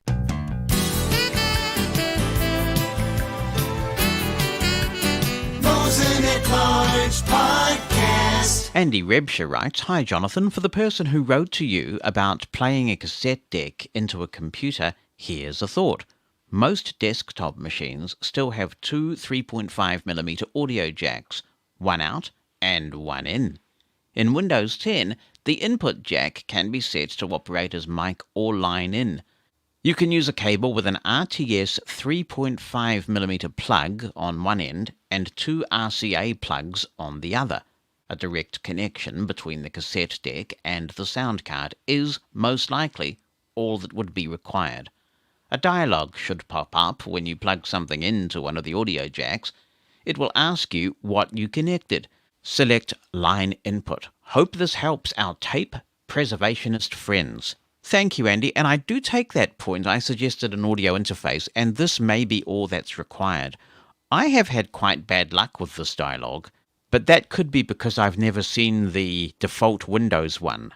I tend to get something from Realtek, which is proprietary and horrible and often is quite difficult to access. But if Windows 10, using generic drivers, pops up a smooth dialog that lets you choose a line-in source for that input jack, you are right, that could be a very elegant solution. All Brian Gaff wanted to do was to try and get into a little bit of home automation and get a switch set up. It turned into an accessibility debacle thanks to TP-Link, and he reports, hi again. The device has now gone back to Amazon for a refund. I let a sighted person attempt to set it up, and even they failed. The website it uses has a self-voicing feature, using some kind of Oriental lady whose strong accent made it incomprehensible. It sounds like, from what you read, that they seriously need someone to handle their PR and look at how they interact with the users, as they have lost my business, and also potentially of the sighted person I lent it to as well. And word of mouth will spread that message, I am sure. So really, they have made a cheap product, but it's no good if setting it up needs some degree in computer science, and blind people can't do it either. As for inaccessible apps, amazingly, I had one from the company who delivers the milk to the doorstep in the UK, called Milk and More, who are owned by the big food company Muller, who do the yogurts, etc., and it too is not very usable with voiceover. The status or type of controls are not voiced, but it makes a good job of graphics design. Pity they did not spend more time testing it with folk who are not mind readers. Words fail me, particularly since they are forcing all customers to have online accounts and not allowing interaction or paying the milkman in person. Luckily for me, the website is usable, but the little old lady down the road, who is used to leaving notes out, is being deleted if they have no way to go online. The brave new world is only for some people. Thanks, Brian. I would like to pick up on one point that you raised because I think it's very important, and I did raise this in the presentation I gave for Global Accessibility Awareness Day this year. Consumers are becoming a lot more discerning, a lot more critical in a positive way about where they buy from. People increasingly care about environmental sustainability. They care about fair trade. And I think people will increasingly care about accessibility. I hope so. I think most people want everybody to have a fair go in life. And if they're deprived of having it because people just don't give a damn about accessibility, then I hope these companies increasingly reap the consequences of their actions. I also take the point about the digital divide. It troubles me as well. There are people who are being left out, and that's most unfortunate. Hi, Jonathan. This is James O'Dell here from Cardiff in Wales in the United Kingdom. I just want to let anyone listening to the podcast know about an exciting change to the BBC iPlayer app. This is our catch-up TV service that we have in the UK for the BBC. It's now possible to use the app to view any content with audio description that's available on the service. Previously, through the app, all you could do was access the latest episode of any particular programme with audio description, and as soon as the next episode was broadcast, you'd only be able to access the next episode with audio description through the app. You could access all of the audio described content by opening up a web browser, but that was quite a bit less convenient than being able to just play things through the app like anyone else. You'd have to do a lot of navigating through the web page, finding the playback controls, and sometimes there were issues with the playback controls on the website. So now all of that has gone away, although I'm guessing using the web browser may well still work for the time being at least. So the way to do it is to find a program that has audio description. So that could be, for example, EastEnders or a drama that's been on. Most of them have audio description. You find an episode of the program, and importantly, you need to start that episode playing. And then once you've done that, and the player window opens, you'll find in there's a button that's called Settings and Subtitles, or I think it might be Subtitles and Settings. It certainly doesn't mention audio description. You press double tap on that button, and then you'll find in there settings screen that opens. There are toggle switches for sign language, audio description, and subtitles. And it all seems to work very well. And once you've made that change in the settings screen, you close that screen down and start the program playing again. And if you've turned on audio description in there, then you should have audio description when you're playing the program. I'm not 100% whether this actually sticks between programs, this setting. I think it may well do, but I need to check that. But it's certainly a lot easier than having to use the website all the time. And they've added 10-second backward and forward buttons as well. So it really is a pleasure to use, and it's going from strength to strength, and it'll make my life a lot easier and hopefully other people's as well. Thank you for the great podcast, and I really enjoy listening to you every week. Hello, Jonathan. Just listening to your fascinating conversation with Brian about using the BBC Micro and the Apple II computer. Brian and I were actually at the same school, so I remember the setup he's talking about, and the manufacturer of that Braille Link device was Clark & Smith. And it was a fantastic device because it had a QWERTY keyboard and a Braille display. The Braille display was above the QWERTY keyboard, and as Brian said, there were two little tape decks on it as well for recording your work, digitally as it were. And I remember I did a computer science O-level at the time and an A-level, and I wrote my projects on that Clark & Smith. We used BASIC on the BBC B Micro for the O-level projects, and we were taught a structured language called Pascal for our A-level projects. And so we did it all in Braille on this Braille display, and you would connect it up, and it had one of those little skirts over the keyboard to try and keep all the muck and fingers from these teenagers out of the dots. So you had this roughly satiny type cover over the actual Braille display itself, and it was in a sort of suitcase. You opened a lid and it folded back. It was quite a beast, but it was amazingly reliable. But it was made by Clark & Smith. Really fond memories. Greetings again. So I thought I would fill you in on a little bit of info, if it hasn't been filled in by some other good person before I've got to it. But I just started listening to the history of Mr. Brian Harchin, and he mentioned something that was quite familiar to me, and that was back in the 80s and the advent of the Braille Link. And I can fill in a little bit of information. It was built in the United Kingdom. It was a 20-cell Braille terminal with a QWERTY keyboard and a micro cassette in/out device on the left and the right. They held about 200 pages of Braille per micro cassette. You could extend that because you could get 15-minute and 30-minute cassettes. The I/O was certainly not like, the VersaBraille, where you could wind a C60 from end to end in under 20 seconds. It was manufactured by a UK company called Clark & Smith, who I believe went on to make canes and all sorts of other VI devices. I actually still have the one that I used to train other people. Unfortunately, it's a piece of history that doesn't Braille link anymore because the system board is just a memory.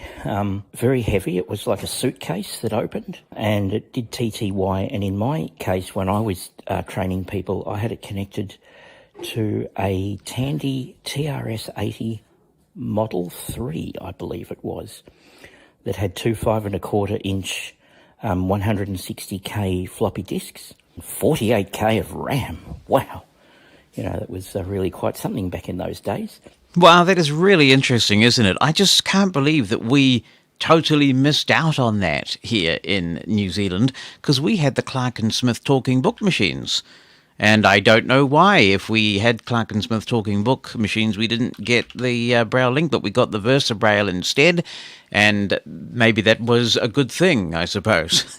We are just about to go on Mosen at Large. Really appreciate all the contributions today. And if you've been thinking about what you would like to see in the new Apple software and you'd like to contribute to that, we will be continuing the discussion next week, just a couple of days ahead of the big reveal of what is coming up. And of course, the Blind Podcasters Roundtable is on Clubhouse tomorrow, and we're going to be talking about the Rodecaster Pro, great little gadget, and how usable it is from a blindness perspective.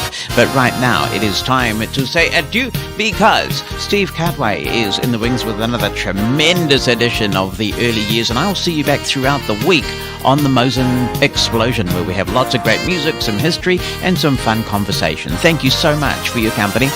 Mosen